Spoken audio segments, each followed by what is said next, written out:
नमस्कार, स्वागत है आप सभी का ज्ञान सम्मान के मंच पे। हम लोग यहाँ पे यूपी पीसीएस प्रीलिम्स 2023 के लिए टेस्ट सीरीज देख रहे थे और ये टेस्ट सीरीज हम लोग दृष्टि जो है संस्थान से कवर कर रहे हैं।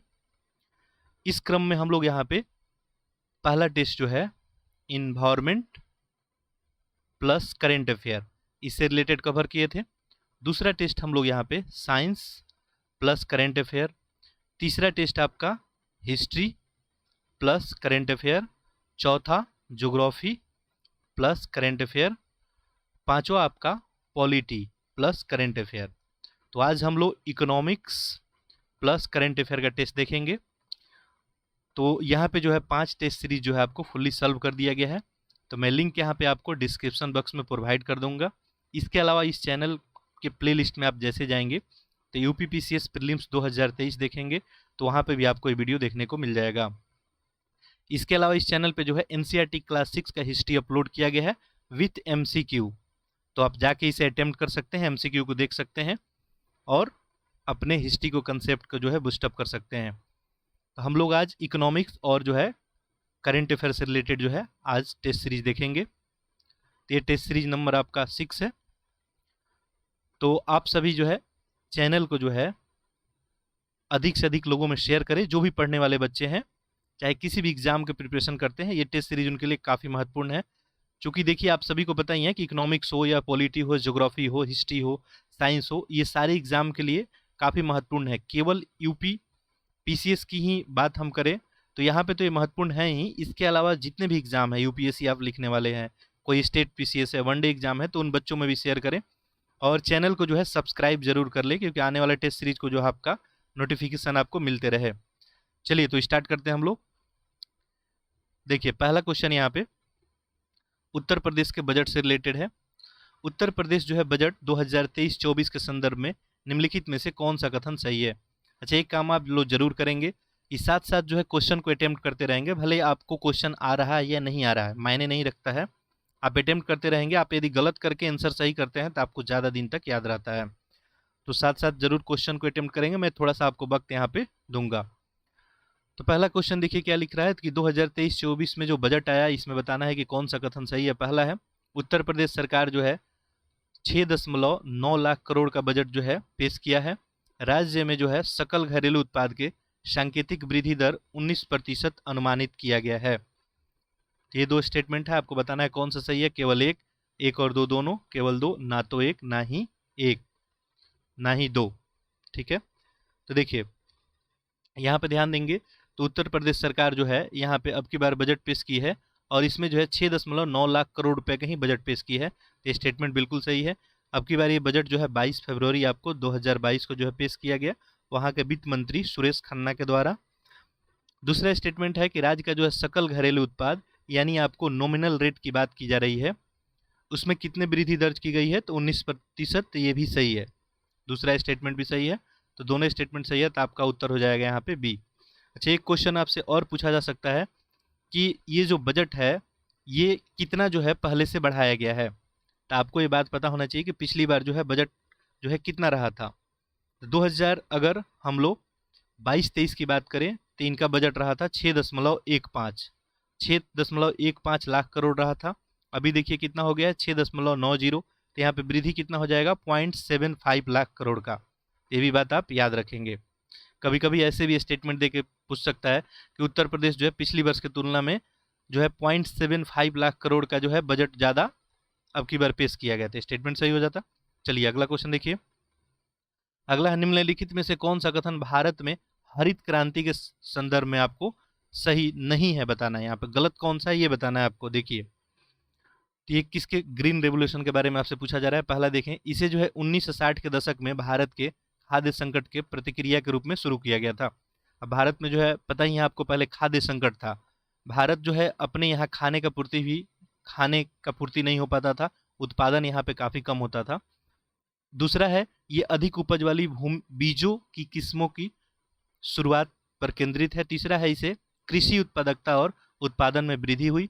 और चौथा है ये परंपरागत कृषि तकनीकों का उपयोग पे सर्वाधिक निर्भर था। बताना है इसमें से कौन सा गलत है। देखिए पहला स्टेटमेंट जो है यहाँ पे ग्रीन रेगुलेशन के बारे में, तो बिल्कुल सही है। 1960 के दशक में खाद्य संकट से जो है उबरने के लिए शुरू किया गया था। दूसरा, ये अधिक उपज वाले बीजों के किस्म की शुरुआत थी। अब ऐसे बीज इस्तेमाल किए जाने लगे जो उपज क्या दे, अधिक दे। तीसरा, इससे कृषि उत्पादकता और उत्पादन में वृद्धि हुई। बिल्कुल सही बात है। इसके बाद हम लोग खाद्य संकट से जो है मुक्त हो गए, तो कृषि उत्पादकता में काफ़ी वृद्धि हुई, उत्पादन भी बढ़ा। देखिए, दो टर्म है यहाँ पे, उत्पादकता, उत्पादन। ठीक है, तो ध्यान देंगे। उत्पादकता मतलब हुआ, जैसे मान लीजिए 1 एकड़ भूमि है, ठीक है, 1 एकड़ भूमि में आप जो है मान लीजिए कोई भी 5 टन का आप उत्पादन करते हैं, ठीक है, और दूसरे 1 एकड़ में जो है 4 टन का उत्पादन करते हैं, तो उत्पादकता किसका ज़्यादा हुआ, ये पहले वाले भूमि का। ठीक है, तो उत्पादन, उत्पादकता यही होता है। चलिए, तो तीसरा स्टेटमेंट भी बिल्कुल सही है कि कृषि उत्पादकता और उत्पादन में जो है वृद्धि हुई। चौथा देखिए, ये परंपरागत कृषि तकनीक का उपयोग। देखिए, परंपरागत कृषि तकनीक का उपयोग तो हम लोग पहले ही कर रहे थे, तो इसलिए जो है ये स्टेटमेंट क्या हो गया, गलत हो गया। आपको गलत ही ढूंढना था, तो आंसर इस आपका डी हो जाएगा। चलिए अगला देखिए, निम्नलिखित में से किस वर्ष की औद्योगिक नीति को भारत का आर्थिक संविधान माना गया। ठीक है, पूछा जा रहा है यहाँ पे, ध्यान देंगे। Which of the flowing year industrial policy was regarded is the economic constitution of India. ठीक है, तो यहाँ पे जो है उत्तर है, देखिए 1948, 56, 77 और 1980। तो इसका आंसर करेंगे, देखिए औद्योगिक नीति प्रस्ताव की बात करें, इंडस्ट्रियल पॉलिसी रेजुलेशन का, तो ये जो है आपका सही उत्तर यहाँ पर हो जाएगा 1956। 1956 आपका सही उत्तर हो जाएगा। कोई भी एक्सटर्नल नॉइज जाएगा तो उसे इग्नोर करेंगे, वीडियो बिल्कुल एडिटेड होता नहीं है। चलिए अगला देखें, सूची 1 को जो है सूची 2 से सुमिलित करना है, बताना है सही उत्तर क्या है। देखिए, पहला, अर्थव्यवस्था का एक तरफ क्षेत्र दिया है और दूसरे तरफ गतिविधि दिया है। मेरे गले में थोड़ा सा प्रॉब्लम है, तो अगर आवाज़ जो है क्लियर नहीं जाएगा तो एडजस्ट करेंगे, बाकी हमारा प्रयास रहेगा कि आपको जो है आवाज़ यहाँ से क्लियर जाए। देखिए, तो एक तरफ है अर्थव्यवस्था का क्षेत्र और दूसरी तरफ है गतिविधि। ठीक है, ये देखिए प्राथमिक, द्वितीय, तृतीय और चतुर्थ, और आपको यहाँ पे मिलाना है। ठीक है, अब देखिए, अगर हम अर्थव्यवस्था का बात करें तो जनरली जो है हमारे अर्थव्यवस्था में 3 ही जो है सेक्टर होते हैं अर्थव्यवस्था में। एक प्राइमरी होता है, एक आपका, एक द्वितीय होता है और एक आपका तृतीय होता है। ये जो आपको यहाँ पे चतुर्थ दिख रहा है, ये जो है तृतीय का ही उपभाग है। चतुर्थ और पंचम जो है तृतीय में ही, यानी एक प्राइमरी सेक्टर होता है, एक सेकेंडरी और एक टर्शियरी, और इसी टर्शियरी में 2 भाग होते हैं इसके, एक आपको चतुर्थ और एक पंचम। ठीक है, तो इसमें बताना है कौन सेक्टर, तो जो लोग भी पढ़े होंगे बिल्कुल आसान आपके लिए क्वेश्चन था। प्राइमरी सेक्टर में क्या होता है, जो भी प्राकृतिक संसाधन होते हैं उन्हीं का हम लोग क्या करते हैं, यूज करते हैं उसमें, प्राकृतिक संसाधन का, जैसे खनन वगैरह करते हैं या कृषि गतिविधि होता है, तेल का अन्वेषण होता है, ये सब प्राइमरी में होता है। तो ए का क्या हो जाएगा यहाँ पे 3। ठीक है, द्वितीय क्षेत्र में जनरली जो है, जो प्राथमिक क्षेत्र में प्राप्त जो कच्चा माल है उसी से हम लोग क्या करते हैं, उद्योग धंधा लगाते हैं, तो उस सब सारे लोगों को द्वितीय क्षेत्र में रखा जाता है। तो द्वितीय क्षेत्र में क्या होता है, जनरली उद्योग धंधा लगता है, तो यानी विनिर्माण होता है। तो 3, 2 का 4 हो गया। तृतीय टर्शियरी क्षेत्र का बात करेंगे तो इसमें क्या होता है, सेवा से संबंधित जो है काम होता है, जैसे शिक्षा, स्वास्थ्य, बैंकिंग, संचार, ये सब जो है तृतीय क्षेत्र में रखा जाता है। तो यहाँ पे जो है आपको हो जाएगा इसका संचार, तो 1 हो जाएगा। यहाँ पे चतुर्थ क्षेत्र जो है हम बताएं कि तृतीय का ही क्या है, उपभाग है ये। ठीक है, ऐसे चतुर्थ जो है इसका क्या है, उपगम है, एक इसका क्या है, इसके अंदर में आ गया। ठीक है, तो चतुर्थ क्षेत्र में जो है आपका यहाँ पे हो जाएगा, जैसे चतुर्थ क्षेत्र में जनरली जो है रखा जाता है शिक्षा को, अनुसंधान या विकास को, तो यहाँ पे अनुसंधान और विकास हो जाएगा, तो 2 हो जाएगा। तो देखिए यहाँ पे क्या हो जाएगा, 3, 4, 1, 2। प्राथमिक क्षेत्र में कृषि से रिलेटेड चीज होता है जो प्रकृति से हमें डायरेक्ट मिलता है। द्वितीयक में जो हमें कच्चा माल मिलता है उससे हम उद्योग धंधा लगाते हैं, और द्वितीयक में, तृतीयक में सेवा वगैरह रखा जाता है। क्लियर हो गया होगा। अब आप एक क्वेश्चन आप लोग लिखेंगे कि भारत का अर्थव्यवस्था कैसा है। अब देखिए, कोई भी अर्थव्यवस्था यदि है उसमें प्राथमिक क्षेत्र का योगदान सबसे ज़्यादा होगा, तो ऐसे अर्थव्यवस्था को हम लोग कृषि अर्थव्यवस्था बोलते हैं। यदि द्वितीय क्षेत्र का ज़्यादा योगदान है उद्योग धंधा का, तो हम लोग औद्योगिक अर्थव्यवस्था बोलते हैं। तृतीय का यदि अधिक योगदान है तो हम लोग क्या बोलते हैं कि ये सेवा अर्थव्यवस्था है। तो आपको बताना है कि भारत का अर्थव्यवस्था आखिर कैसा है, कृषि आधारित है या औद्योगिक है, ठीक है, या आपको सेवा आधारित है या मिश्रित अर्थव्यवस्था है, कैसा है भारत का। ठीक है, तो यहाँ पे आपका ऑप्शन क्या हो जाएगा, 3, 4, 1, 2। 3412 यानी ऑप्शन आपका डी हो जाएगा। ठीक है, सॉरी ऑप्शन डी नहीं होगा, 3412 ऑप्शन सी हो जाएगा। चलिए आगे देखते हैं। क्वेश्चन नंबर 5 देखें। केंद्रीय बजट 2023-24 के अनुसार आर्थिक वृद्धि का अनुमान लगाया गया है। अब 2023-24 में जो बजट पेश किया गया, कितना आर्थिक वृद्धि का अनुमान लगाया गया है, यही आपसे पूछा जा रहा है यहाँ पे। तो देखिए, इकोनॉमिक ग्रोथ की यहाँ पे आपसे बात पूछी जा रही है। तो ये जो अनुमान लगाया गया है, ये 7% का लगभग लगाया गया है। तो आपका ऑप्शन यहाँ पे डी सही हो जाएगा। चलिए अगला देखते हैं।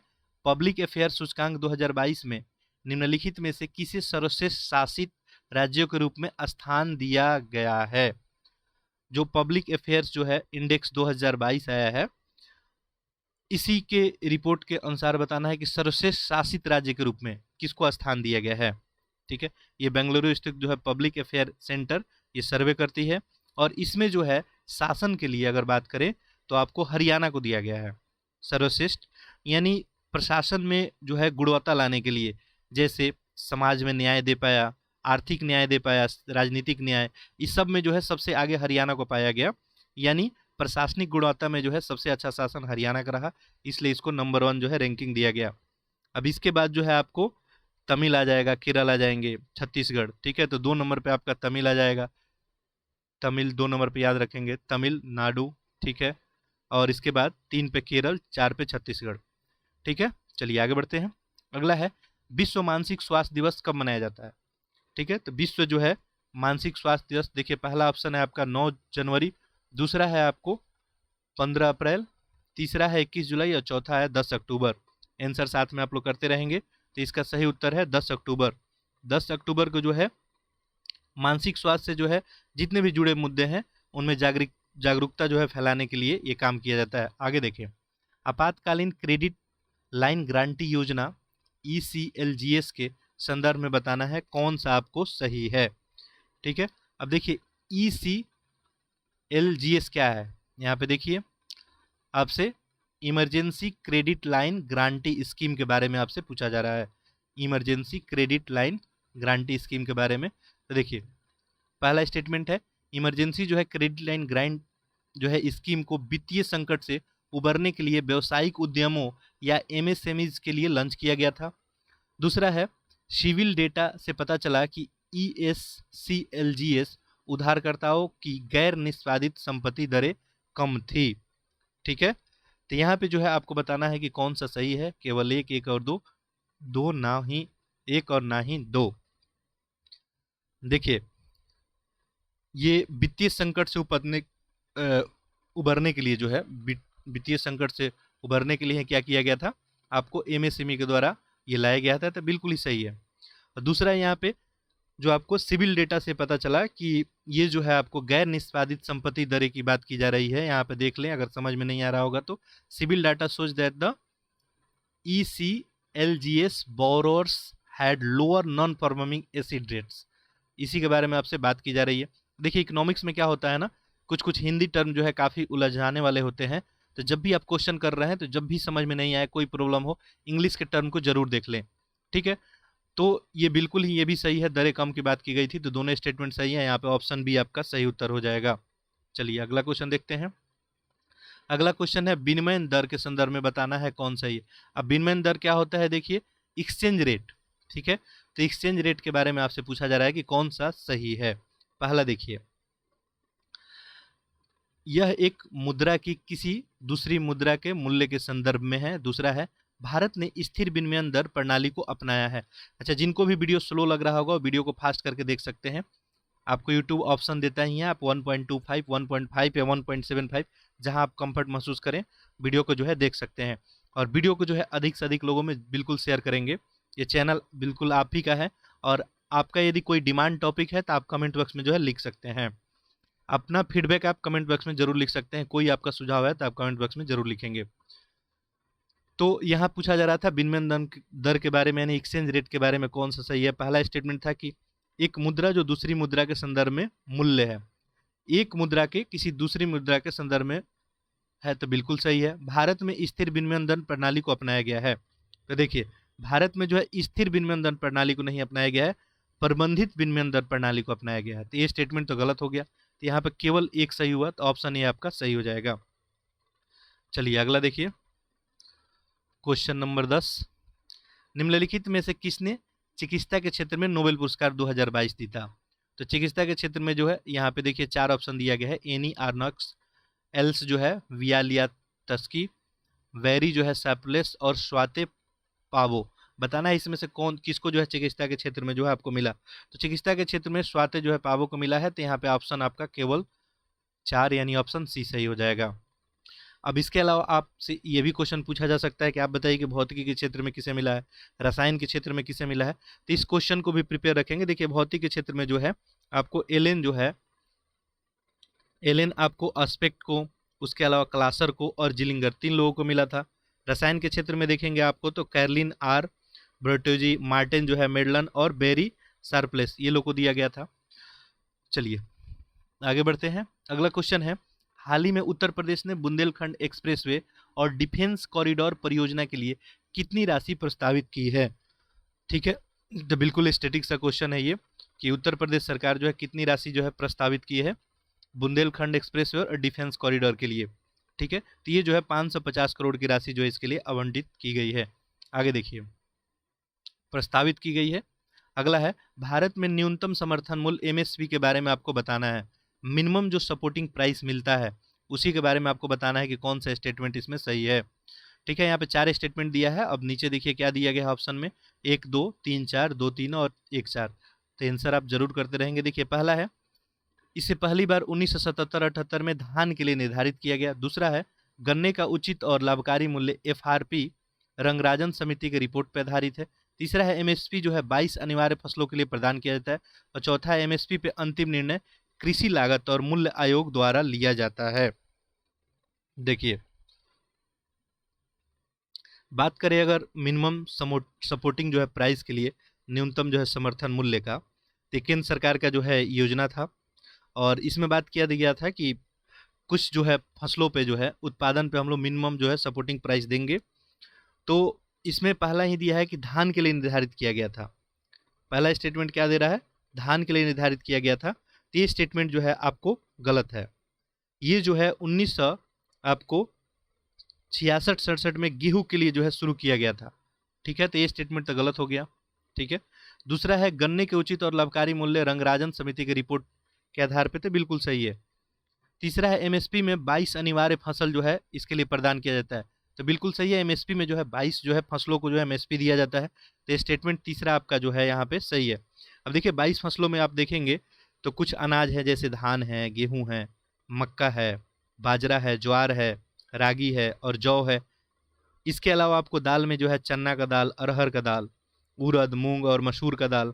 तिलहन में भी आपको 7 तिलहन, यानी अगर आप ध्यान देंगे, इसको ध्यान रखेंगे, ये आपसे पूछा जा सकता है, टोटल 22 है, तो इनमें पूछ सकता है कि इन निम्नांकित में से कौन सा जो है एमएसपी के अंदर नहीं शामिल किया गया है, तो ये नाम आपको याद रहना चाहिए। ठीक है, तो 7 जो है आपको अनाज में, ठीक है, एक धान, ठीक है, ध्यान से सुन लेंगे, एक गेहूं, मक्का, बाजरा, ज्वार, रागी और जौ। 5 प्रकार की जो है दालें। ठीक है, दालों में जो है आपको चना दाल, अरहर दाल, उसको तूर दाल भी बोला जाता है, उड़द दाल, मूंग दाल और मसूर दाल, ये 5 हो गया। इसके अलावा जो है आपको 7 तिलहन फसल। ठीक है, तिलहन में आपको सरसों हो गया, मूंगफली, सोयाबीन, सूरजमुखी, तिल, कुसुम, नाइजर का बीज, ये हो गया। और 4 जो है वाणिज्यिकी। ठीक है, वाणिज्यिकी में जैसे कपास हो गया, गन्ना हो गया, खोपरा हो गया और कच्चा जूट। तो ये देखिए 7 5 12, 12 7 आपको कितना हो गया 19, और 19 4 यहाँ पे कितना ये हो जा रहा है 23 हो जा रहा है। ठीक है,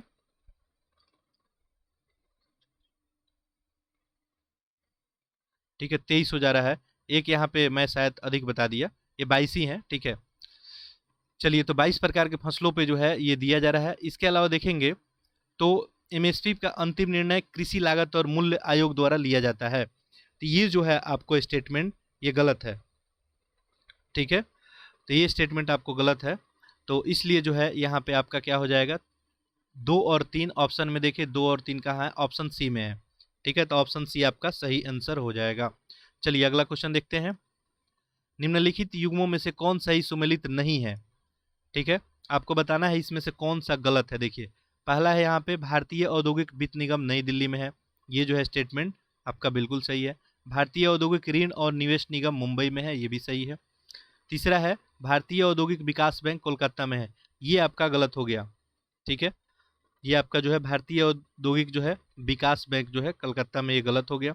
चौथा है भारतीय जो है लघु उद्योग विकास बैंक लखनऊ में है, तो ये जो है आपका बिल्कुल सही है कि लघु आपको विकास बैंक कहाँ है, लखनऊ में ही है। चलिए आगे बढ़ते हैं। क्वेश्चन नंबर 14 देखें, ये है वाशिंगटन सहमति के संदर्भों में आपको निम्नलिखित में कौन सा कथन सही है, ये बताना है। देखिए पहला है सार्वजनिक व्यय को सब्सिडी से हटकर महत्वपूर्ण दीर्घकालीन विकास समर्थन क्षेत्रों को मोड़ना। दूसरा है मुक्त रूप से फ्लोटिंग मुद्रा विनिमय के माध्यम से प्रतिस्पर्धी विनिमय दरों को प्रोत्साहित करना। यानी वाशिंगटन सहमति जो है क्या था, आपसे पूछा जा रहा है यहाँ पे। तो बिल्कुल पहला स्टेटमेंट सही है, सार्वजनिक व्यय को सब्सिडी से हटाकर जो है महत्वपूर्ण दीर्घकालिक विकास समर्थन को क्षेत्र में मोड़ना था, और मुक्त रूप से जो है फ्लोटिंग मुद्रा विनिमय के माध्यम से प्रतिस्पर्धा विनिमय दर को प्रोत्साहित करना। तो दोनों स्टेटमेंट आपका सही है। बाकी जो है डिटेल में हम लोग क्लास में देखेंगे, हर एक चीज़ों को अगर एक्सप्लेन किया जाए तो वीडियो जो है काफ़ी लंबा हो जाएगा। चलिए बाकी जहाँ भी नीड होगा हम जरूर एक्सप्लेन करेंगे। देखिए 15 में हाल ही में केंद्रीय बजट 2023-24 में पीएम विकास योजना का उल्लेख किया गया था। अभी जो बजट आया था इसमें एक पीएम विकास योजना था, यह फ्लैगशिप योजना है, ठीक है। किसका है फ्लैगशिप योजना, आपसे पूछा जा रहा है। पहला है आपको वित्त मंत्रालय का, दूसरा है आपको सामाजिक न्याय और अधिकारिता मंत्रालय का, और तीसरा है पंचायती राज, और चौथा है अल्पसंख्यक कार्य मंत्रालय की, ठीक है। तो देखिए ये जो है आप ध्यान देंगे तो पीएम किसान योजना की बात करें, सॉरी यहाँ पे विकास योजना है पीएम विकास योजना, तो इसमें देखेंगे ये अभी आपको हस्तशिल्प और अन्य वस्तुओं को जो है बढ़ावा देने के लिए इस तरह का बात किया गया है, ठीक है। तो यहाँ पे चूंकि आपको फ्लैगशिप योजना किससे संबंधित है ये पूछा गया है, तो ये अल्पसंख्यक कार्य मंत्रालय का है, ठीक है। ये जो है पीएम विकास अल्पसंख्यक कार्य मंत्रालय में एक कुशल पहल है उसका, ठीक है, जो कारीगर समुदाय जो भी कौशल उद्यमिता का है क्षेत्र में इसमें काम करेगा। अब आप ऑप्शन डी हो जाएगा। आगे देखिए निम्नलिखित में से किस शहर ने वर्ल्ड ग्रीन सिटी अवार्ड 2022 जीता, ठीक है। तो आप सभी को पता ही होगा वर्ल्ड जो है ग्रीन सिटी अवार्ड 2022 किसके द्वारा जीता गया, तो ये हैदराबाद को मिला, ठीक है, ये हैदराबाद को मिला। चलिए आगे देखते हैं, भारत में कितने अधिसूचित हाथी अभयारण्य है, ठीक है। यानी पूछ रहा है आपको कि how many notified elephant reserve जो है भारत में कितने हैं। बिल्कुल स्टैटिक सा क्वेश्चन है। भारत में जो है एलिफेंट रिजर्व की बात करें तो ये टोटल यहाँ पे अभी 33 है। आगे देखें, आर्थिक सर्वेक्षण जो 2022-23 आया था, आवधिक श्रम बल सर्वेक्षण से पता चलता है कि 15 वर्ष और उससे अधिक आयु के लोगों के लिए शहरी बेरोजगार दर में कितना गिरावट आई। अब देखिए आर्थिक सर्वे जो अभी आया था 2000 आपको 22-23 का, यानी अर्बन जो है अनएम्प्लॉयमेंट आपसे रेट पूछा जा रहा है कितना गिर गया, ठीक है। तो कितना अभी है अर्बन एम्प्लॉयमेंट रेट आपको, तो ये जो है अभी 7.2 है। पहले कितना था, ये पहले जो है आपको ये 9.8 था, 9.8 जो पहले था, तो 9.8% था, अभी 7.2 हो गया है। आगे देखिए अगला क्वेश्चन है आपको, पुनः निर्माण और विकास के लिए अंतर्राष्ट्रीय बैंकों के संदर्भ में निम्नलिखित में से आपसे पूछा जा रहा है कि कौन सा कथन सही है, ठीक है। पुनर्निर्माण और विकास विथ रिफरेंस टू यहाँ पे है international bank for reconstruction and development की बात की जा रही है, ठीक है। तो बताना है आपको कौन सा इसमें सही है। देखें पहला स्टेटमेंट यहाँ पे देखें, इसे वर्ष 1945 में यूरोप की पुनर्निर्माण की प्रक्रिया में मदद करने के लिए बनाया गया था। दूसरा है कि इसमें टोटल 189 सदस्य शामिल हैं। आपको बताना है कि जो है कौन सही है। देखिए इसका स्थापना जो है 1944 में हुआ था, ठीक है। ये आपको पुनर्निर्माण विकास के लिए जो है अंतर्राष्ट्रीय बैंक के द्वारा विश्व बैंक से जो है पहले का संगठन है, और इसको जो है 1944 में द्वितीय विश्व युद्ध के बाद पुनः निर्माण के मदद के लिए इसको बनाया गया था। तो 1944 होगा तो ये गलत हो गया, और इसमें 189 सदस्य हैं, ये स्टेटमेंट बिल्कुल सही है। तो आपका उत्तर हो जाएगा केवल 2। चलिए अगला देखते हैं। अगला है क्वेश्चन नंबर 20 देखें, हाल ही में आयोजित 6वीं इंडिया मोबाइल कॉन्फ्रेंस की थीम क्या थी, ठीक है। अभी जो इंडिया मोबाइल कॉन्फ्रेंस हुआ IMC, इसका 6ठा संस्करण हुआ अक्टूबर 2022 में, ठीक है, नई दिल्ली के प्रगति मैदान में इसको आयोजित किया गया था। इसका थीम पूछा जा रहा है, तो इसका थीम था आपको new digital universe. New digital universe इसका थीम था।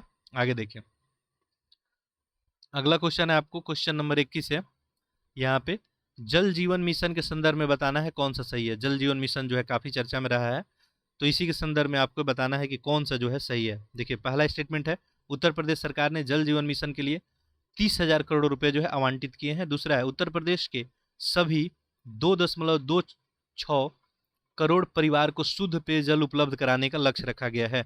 यानी जल जीवन मिशन का क्या लक्ष्य रखा गया है, तो देखिए 2023-24 में उत्तर प्रदेश के बजट में ये बात कहा गया था कि जल जीवन मिशन के लिए जो है 25,350 करोड़ रुपया खर्च किया जाएगा।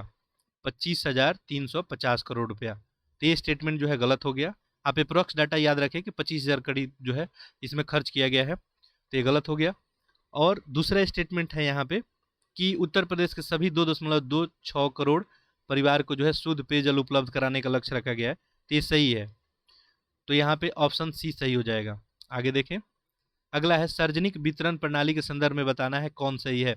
सार्वजनिक वितरण प्रणाली यानी पब्लिक डिस्ट्रीब्यूशन सिस्टम के बारे में आपसे पूछा जा रहा है, कौन सा सही है। पहला स्टेटमेंट देखें, पहला यहाँ पे संशोधित सार्वजनिक वितरण प्रणाली जो है आरपीडीएस जून 1997 में आपको शुरू की गई। ठीक है, पहला ये दिया है। दूसरा देखिए, आरपीडीएस के तहत जो है, ध्यान देंगे यहाँ पे आरपीडीएस की बात हो रही है, यानी देखिए यहाँ पे रैम्ड पब्लिक डिस्ट्रीब्यूशन सिस्टम। ठीक है, रैम्ड पब्लिक डिस्ट्रीब्यूशन सिस्टम के बारे में बात हो रहा है। ये जून जो है 1997 में। दूसरा है, इसके तहत लाभार्थी को 2 श्रेणी, गरीबी रेखा से नीचे और गरीबी रेखा से ऊपर में विभाजित किया गया था। आपको बताना है कौन सा सही है। देखिए, भारत में जो है अगर बात करें हम लोग, तो सार्वजनिक वितरण प्रणाली की बात करें तो पहला ही दे रहा है कि 1997 में शुरू किया गया। तो 1997 में नहीं, ये आपको 1992 से ही शुरू किया गया था, तो स्टेटमेंट गलत हो गया। दूसरा है कि इसके तहत जो है लाभार्थी को जो है आरपीडीएस के तहत 2 श्रेणी में बांटा गया है, तो ये गलत है। ये जो है ना आरपीडीएस के तहत नहीं, ये आपको टीपीडीएस के तहत बांटा गया था। ठीक है, ये आपको टीपीडीएस के तहत इनको 2 श्रेणी में बांटा गया है, तो ये भी गलत हो गया। तो यहाँ से आपका आंसर हो जाएगा न तो 1 ना ही 2। अगला देखिए, भारत में जो है गरीबी का आकलन किया जाता है। गरीबी का आकलन जो है किया जाता है, किसके द्वारा किया जाता है, कौन संस्थान जो है भारत में गरीबी का आकलन करती है, यही आपसे पूछा जा रहा है। देखिए, पहला है भारत जो है मानक ब्यूरो द्वारा, राष्ट्रीय नमूना सर्वेक्षण कार्यालय द्वारा, केंद्रीय सांख्यिकी कार्यालय द्वारा, या नीति आयोग द्वारा। आसान सा क्वेश्चन है आपके लिए, भारत में जो है गरीबी का आकलन कौन करता है, तो ये नीति आयोग ही करता है। ठीक है, नीति आयोग करता है, लेकिन नीति आयोग जो है किसके मदद से करता है। ठीक है, तो ये जो है आपको एनएसएसओ को, जो एनएसओ की मदद से ये नीति आयोग करता है। आप सभी को पता होना चाहिए कि जो एनएसएसओ है और सीएसओ, इसको मर्ज कर दिया गया है, ये क्या बन गया है, एनएसओ बन गया है। ठीक है, तो इसका हेल्प लेके नीति आयोग जो है भारत में गरीबी का जो है आकलन करता है, तो ऑप्शन डी यहाँ पे सही हो जाएगा। आगे देखें, शुद्ध घरेलू उत्पाद के बराबर है। शुद्ध घरेलू उत्पाद की बात हो रही है, यानी यहाँ पे नेट डोमेस्टिक प्रोडक्ट इक्वल किसके होता है।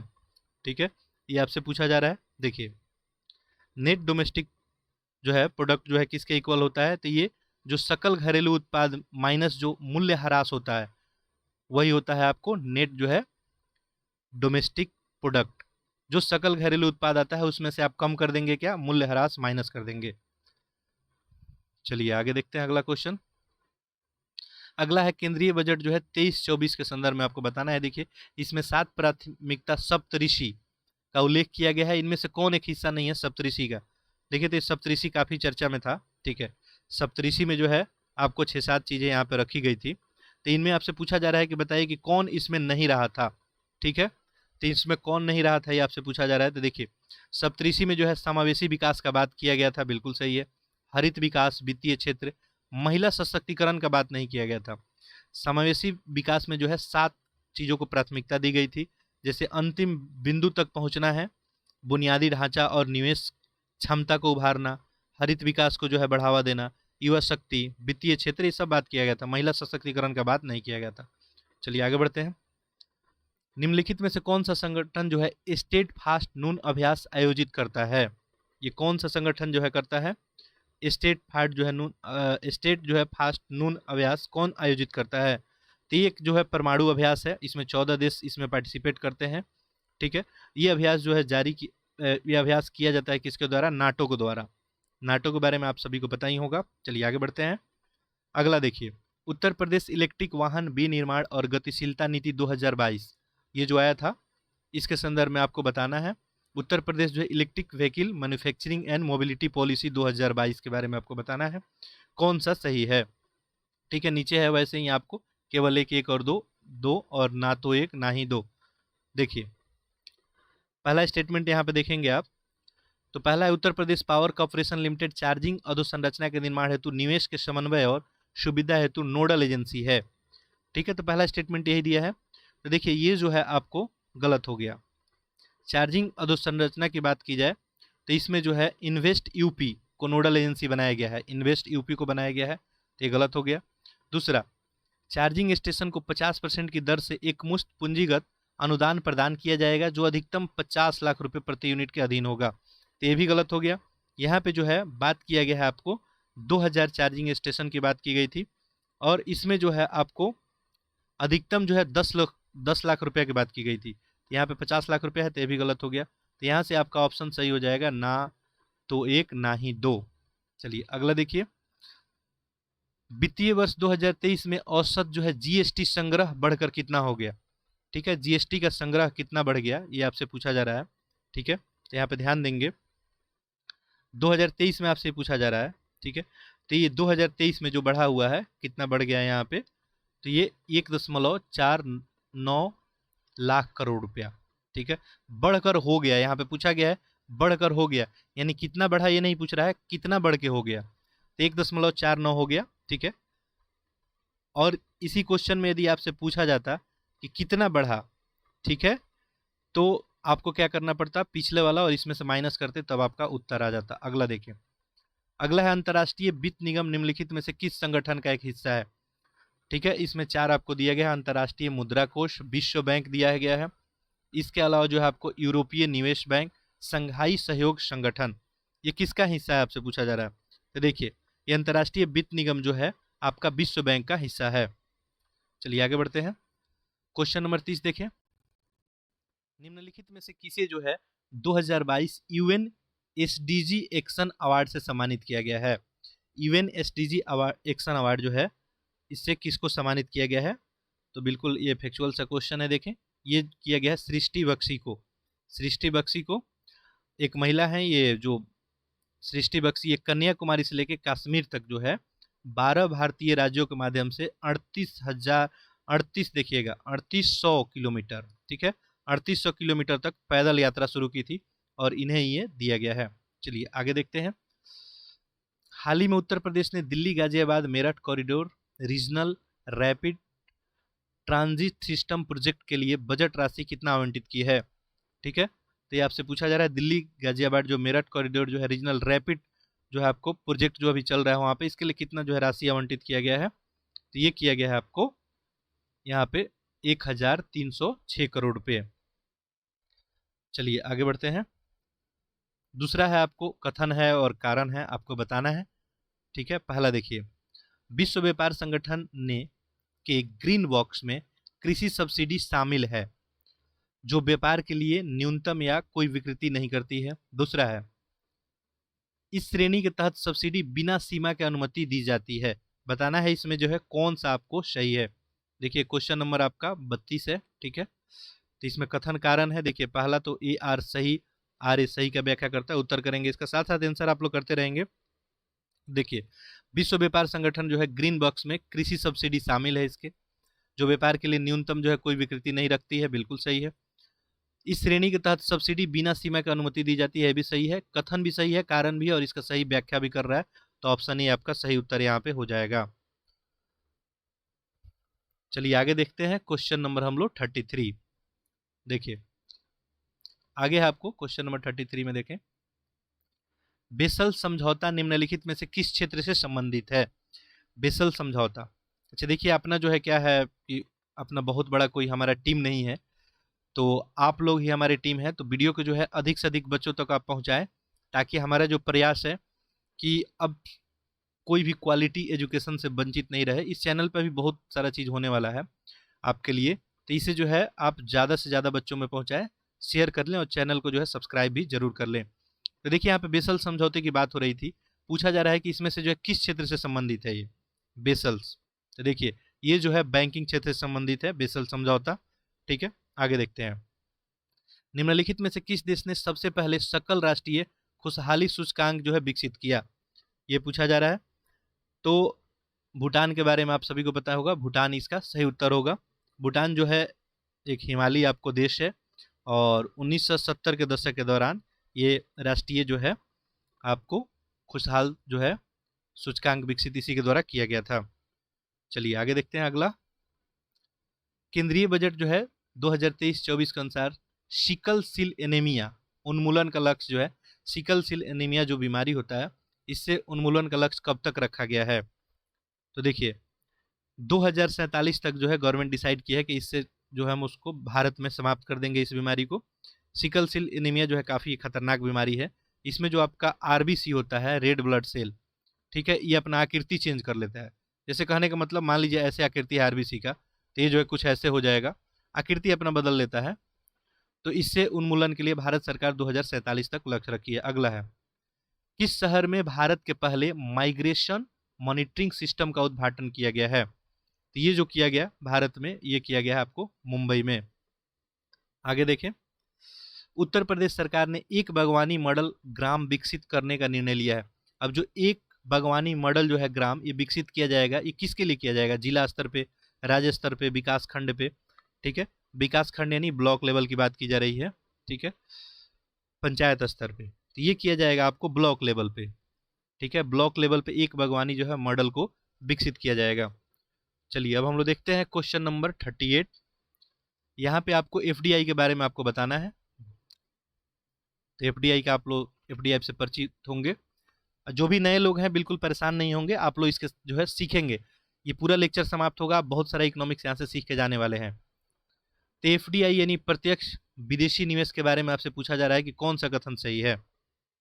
पहला देखिए, वित्तीय वर्ष 2015 से वित्तीय वर्ष 2022 के दौरान भारत का सकल एफडीआई 2.6% तक बढ़ा। पहला ये है। ठीक है, दूसरा है, वित्तीय वर्ष 2022 में 200 बिलियन अमेरिकी डॉलर का अब तक का सर्वाधिक वार्षिक सकल एफडीआई प्रवाह दर्ज किया गया है। तो देखिए पहला स्टेटमेंट जो है बिल्कुल सही है। 2015 से वित्तीय वर्ष 2022 की बात करें तो एफडीआई 2.6% भारत में बढ़ा है। लेकिन इस दूसरा स्टेटमेंट जो है 2022 में 200 मिलियन अमेरिकी, बिलियन है यहाँ पे, बिलियन अमेरिकी डॉलर, तो ये जो है गलती है। ये जो है 84.8 जो है बिलियन अमेरिकी डॉलर जो है यहाँ पे होगा।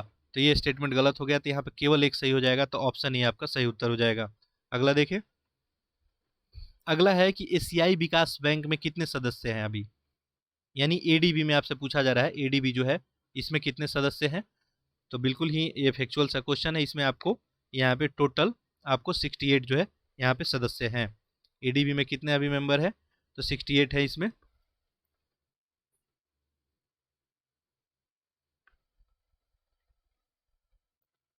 ठीक है, तो इसमें पूछा जा रहा है कि कितने जो है सदस्य देश हैं, तो कितने सदस्य देश यहाँ पे पूछा जा रहा है, तो ये आपको 68 ही होगा। ठीक है, चलिए आगे बढ़ते हैं। अगला देखिए, अगला है क्वेश्चन नंबर 40। विश्व के पहले सीएनजी टर्मिनल की आधारशिला कहाँ रखी गई है। विश्व का पहला है सीएनजी टर्मिनल, इसका आधारशिला कहाँ रखा गया है, तो ये आपको गुजरात के भावनगर में रखा गया है। चलिए अगला देखते हैं क्वेश्चन नंबर 41। यहाँ पे सूची 1 को सूची 2 से मिलाना है। एक तरफ योजना है और दूसरे तरफ उत्तर प्रदेश का बजट है। ठीक है, यानी किस योजना स्कीम के लिए कितना बजट का आवंटन किया गया है, यही आपसे पूछा जा रहा है। ठीक है, तो देखिए पहला है यहाँ पे राष्ट्रीय ग्रामीण स्वास्थ्य मिशन। ठीक है, तो राष्ट्रीय ग्रामीण स्वास्थ्य मिशन के लिए जो है आपको यहाँ पे 12,631 करोड़ का आवंटन किया गया है। अब ये सब क्वेश्चन थोड़ा सा डिफिकल्ट होता है, इसमें यदि एक आध आपको जो भी पता है, यदि आपको एक आध भी आंसर पता है तो उसको मैच करें पहले और देखिए आंसर में अगर आता है। ठीक है, बाकी योजना स्कीम तो बहुत सारी होती है, बाकी बजट तो आपको पढ़ के जाना ही चाहिए। कोई भी स्टेट पीसीएस का आप एग्जाम दे रहे हैं तो उस स्टेट का बजट एटलीस्ट पढ़ के आपको जाना चाहिए। देखिए दूसरा है आयुष्मान भारत योजना, इसके लिए जो है 400 करोड़। ठीक है, ये 4 हो जाएगा। सामूहिक विवाह योजना, इसके लिए जो है 600 करोड़ रुपया, तो 1 हो गया। मुख्यमंत्री कन्या जो है सुमंगला योजना, इसके लिए आपको यहाँ पे 1050 करोड़, ठीक है। तो इसमें जो है देखिए राष्ट्रीय ग्रामीण मिशन के लिए पहला था तो 12,000 लगभग, ठीक है। आयुष्मान भारत के लिए जो है यहाँ पे 400 करोड़, ठीक है। तो आप इसको याद रखेंगे। तो यहाँ पे 2 4 1 3 ऑप्शन में देखें, 2 4 1 3 सही हो गया। आगे देखें, अगला है आपको यहाँ पे भारत में जो है औद्योगिक नीति जो आया उसी के संदर्भ में आपको बताना है, ठीक है। भारत में औद्योगिक नीति यानी किसकी बात हो रही है, इंडस्ट्रियल पॉलिसीज की, ठीक है। इंडस्ट्रियल पॉलिसी की बात हो रही है। देखें, पहला यहाँ पे भारत में पहली औद्योगिक नीति जो है वर्ष 1948 में लागू किया गया। दूसरा है 1991 में नई औद्योगिक नीति ने सभी उद्योगों के लिए लाइसेंस में ढील दी। आपको बताना है कौन सा सही है। देखिए 1991 के बाद आपको पता ही है कि भारत का इकोनॉमिक जो है उसमें काफ़ी चेंजेज जो है आ गया। उसमें ये जो सभी उद्योगों के लिए लाइसेंस की बात की जा रही है, तो काफ़ी उद्योग में लाइसेंस को ढील दी गई थी। आपको बताना है उत्तर, आप लोग उत्तर इसका कीजिए। देखिए इसका सही उत्तर क्या हो जाएगा, केवल 1। भारत की पहली औद्योगिक नीति जो है 1948 में लागू हुई थी, बिल्कुल ही सही है, 8 अप्रैल 1948 को लागू किया गया था। लेकिन दूसरा जो स्टेटमेंट यहाँ पे दिया है कि औद्योगिक नीति में सभी उद्योग, जो वर्ड यूज किया है सभी उद्योग, लाइसेंस में ढील दे दिया गया, तो ये गलती है। अब देखिए अभी भारत में बहुत सारा उद्योग है जिसमें आपको लाइसेंस लेना होता है, ठीक है। तो लाइसेंस आपको लेना अनिवार्य होता है। जैसे आप मान लीजिए कोई भी आप मान लीजिए कोई ऐसा आप प्रोडक्ट बना रहे हैं जिससे जो हार्मफुल पहुंचा सकता है समाज को, तो आपको वहाँ पे जो है लाइसेंस लेना बिल्कुल ही ज़रूरी होता है, ठीक है। तो 1991 में ऐसा नहीं किया गया था, इसमें केवल 18 उद्योग को छोड़ के सभी पर से लाइसेंस हटाया गया था, ठीक है। अभी जो है 5 उद्योग जैसे शराब है, सिगरेट है आपको, या कोई भी खतरनाक रसायन वाला इलेक्ट्रॉनिक्स, ये सब पे, रक्षा उपकरण पे, ये सब के लिए लाइसेंस अनिवार्य है। इसको छोड़ के जो है सारे को लाइसेंस में ढील दिया गया। अब लाइसेंस में ढील दिया गया तो इससे क्या हुआ, औद्योगिकरण हुआ और बहुत सारी कंपनियां आपको लगी। नहीं तो पहले लाइसेंस लेने में ही 1991 से पहले बहुत टाइम लग जाता था। और 1991 से पहले भारत का आप स्थिति देखेंगे तो इकोनॉमिक ग्रोथ जो है काफ़ी यहाँ पे डाउन रहा है, ठीक है। तो दूसरा जो है ये गलत है, तो यहाँ पे केवल 1 सही हो जाएगा, तो ऑप्शन ए सही हो जाएगा। अगला देखें, निम्नलिखित में से किस तारीख को भारत में वस्तु और सेवा कर जो है जीएसटी लागू किया गया? तो बिल्कुल सिंपल सा क्वेश्चन पूछा है कि जीएसटी जो है कब से लागू किया गया था। तो 1 जुलाई 2017 से जीएसटी आपको लागू किया गया था। भारत में अभी 5 दरें चलती है जीएसटी में, ये भी आप ध्यान रखेंगे। 0% का, 5%, ठीक है, 12%, 18% और 28%। अब इसमें भी कोड होता है और उसी कोड के अंतर्गत जो है रखा जाता है। अच्छा, जीएसटी जो है आपको पेट्रोलियम पदार्थ या मादक द्रव्य जो है या बिजली पे जीएसटी जो है नहीं लगता है, ध्यान रखेंगे। चलिए आगे देखें, निम्नलिखित में कौन जो है मानव विकास सूचकांक में विकास का संकेतक है, ये पूछा जा रहा है आपको। यहाँ पे जन्म के समय जीवन प्रत्याशा, स्कूली शिक्षा में अपेक्षित वर्ष, स्कूली शिक्षा में औसत वर्षा, प्रति व्यक्ति आय। अब देखिए इसका ऑप्शन क्या है, यहाँ पे 1 2 1 2 3 ऐसे करके ऑप्शन है। तो चलिए इसका उत्तर हम लोग करते हैं। ये मानव विकास सूचकांक की आपको बात की जा रही है, ठीक है, यानी ह्यूमन जो है, यहाँ पे ध्यान देंगे, ह्यूमन जो है डेवलपमेंट इंडेक्स की, उसके लिए कौन सा संकेतक है, इसमें किसको जो है रखा जाता है, जब भी ये निकाला जाता है तो किनको ध्यान में रखा जाता है। देखिए मानव विकास सूचकांक में बात किया जाए तो ओवरऑल जो इसमें 4 संकेतक होते हैं। एक तो होता है आपको जन्म पे जो है जीवन प्रत्याशा, ठीक है, तो ये बिल्कुल ही सही है पहला, जन्म पे जीवन प्रत्याशा। स्कूली शिक्षा में जो है अपेक्षित वर्ष, ठीक है, ये भी आपको यहाँ पे सही है। तीसरा है स्कूली शिक्षा में औसत वर्ष, यानी स्कूली शिक्षा में बच्चे जो है कितने साल तक, कितने दिन तक पढ़ रहे हैं, भी सही है। प्रति व्यक्ति आय, प्रति व्यक्ति आय की बात इसमें आपको ह्यूमन जो है डेवलपमेंट रिपोर्ट में नहीं बोला गया है, तो आपका सही उत्तर हो जाएगा 1 2 3, ठीक है। चौथा इसमें था राष्ट्रीय सकल आय था, ठीक है, सकल राष्ट्रीय आय की बात की गई थी। तो आपका आंसर देखिए क्या हो जाएगा, 1 2 3, 1 2 3 ऑप्शन बी हो जाएगा। आगे देखें, हाल ही में जो है केंद्रीय बजट में उल्लेखित भारत श्री संबंधित किससे है? भारत श्री किससे संबंधित है, ठीक है, ये पूछा जा रहा है आपसे। तो ये जो है संग्रहालय से संबंधित है, ठीक है, संग्रहालय से संबंधित है। आगे देखें, निशस्त्रीकरण सप्ताह प्रत्येक वर्ष कब मनाया जाता है, ठीक है, आपसे पूछ रहा है एवरी ईयर जो है डिजर्मेंट जो है वीक जो है कब मनाया जाता है, निशस्त्रीकरण। तो देखिए ये कब मनाया जाता है, आपको 24 से 30 अक्टूबर तक ये मनाया जाता है। आगे देखिए, उत्तर प्रदेश के हरित ऊर्जा क्षेत्र में निजी क्षेत्र में फर्मों द्वारा प्रस्तावित निवेश जो है कितना है। ठीक है, पूछा जा रहा है उत्तर प्रदेश के हरित क्षेत्र में निजी क्षेत्र में फर्मों में जो है प्रस्तावित जो है कितना आपको निवेश है। What is the proposed investment by private sector firms in Uttar Pradesh green energy, यानी ग्रीन एनर्जी सेक्टर में जो प्राइवेट सेक्टर के लिए कितना आपको फंडिंग किया जा रहा है, पूछा जा रहा है। इसका सही उत्तर आपको देखिए, पहला है यहाँ पे 50,000 करोड़ है, दूसरा है 19,000 करोड़, तीसरा है आपको 35,000 करोड़, चौथा है आपको 25,000 करोड़। देखिए तो इसका सही उत्तर होगा यहाँ पे 19,000 करोड़। ठीक है, चलिए अगला देखिए, वित्तीय वर्ष 2022 में केंद्र सरकार का राजकोषीय घाटा कितना था। 2022 में राजकोषीय घाटा की बात पूछी जा रही है कि केंद्र सरकार का कितना था। Physical deficit on union government of financial year 2022, तो ये कितना रहा था। ठीक है, इसको ध्यान रखेंगे, एग्जाम में डायरेक्टली सब क्वेश्चन पूछे जाते हैं। तो ये 6.7%। ठीक है, 6.7%। आगे देखें, अगला है न्यू डेवलपमेंट बैंक के संदर्भ में आपको बताना है कौन सा कथन सही है। इसका मुख्यालय संघाई में है, इसकी स्थापना ब्रिक्स देशों ने की थी। आपको बताना है कौन सा सही उत्तर है। ठीक है, देखिए न्यू डेवलपमेंट जो है क्या ब्रिक्स देशों द्वारा ही किया गया था, तो बिल्कुल ही सही है। और इसका मुख्यालय जो है ये आपको शंघाई में ही है। दोनों स्टेटमेंट सही है, तो ऑप्शन बी आपका सही उत्तर हो जाएगा। अगला देखिए, अगला है हाल ही में समाचार में रहा लुहांस और दोनेस्क यूक्रेन के किस भाग में है। अब देखिए यूक्रेन और रशिया युद्ध जो है काफी समय से चल रहा है और अभी भी आपको ये कंटिन्यू ही है। ठीक है,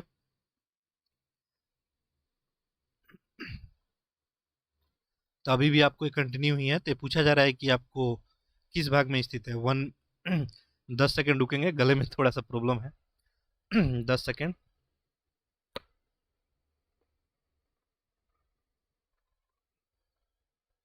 ओके, चलिए, तो एक्चुअली में क्या है, मेरे को थोड़ा सा अभी भी कोल्ड है, तो थोड़ा गले में जो है प्रॉब्लम हो जाता है। यहाँ पे देखिए क्वेश्चन क्या पूछ रहा था, हाल ही में समाचारों में रहा एक लुहांस शहर है और एक दोनेस्क यूक्रेन के किस भाग में स्थित है। देखिए यूक्रेन रशिया युद्ध चल ही रहा है, तो देखिए ये मैपिंग वाला क्वेश्चन हुआ। ठीक है, तो यहाँ पे हम लोग मैप देख लेते हैं। देखिए ये आपका यूक्रेन हुआ, ये रसिया आपको दिख रहा है, और पूछा जा रहा है कि आपको यूक्रेन के किस भाग में है। तो यहाँ पे ध्यान देंगे, जब भी आप पे भाग पूछा जाए, ठीक है, तो आप यहाँ पे लाइन ड्रॉ कर ले। ये देखिए क्या हो गया, आपका ईस्ट हो गया, ये वेस्ट हो गया, ईस्ट वेस्ट, ये नॉर्थ हो गया और ये साउथ हो गया। ठीक है, तो पूर्वी भाग देखिए, ये लुहांस्क और यहाँ पे दोनेस्क, ये क्या है, दोनों पूर्वी भाग में है। ठीक है, तो आपका आंसर यहाँ पे क्या हो जाएगा, देखिए आपका आंसर हो जाएगा यहाँ पे 50 का जो है बी, पूर्वी भाग। ठीक है, तो ये चूंकि चर्चा में है तो यहाँ से क्वेश्चन जो है बनाया जा सकता है। अब यूक्रेन जो है रूस के साथ, या यूक्रेन जो है किसके किसके साथ सीमा शेयर करता है, ये सब आप लोग जरूर जो है तैयार करेंगे।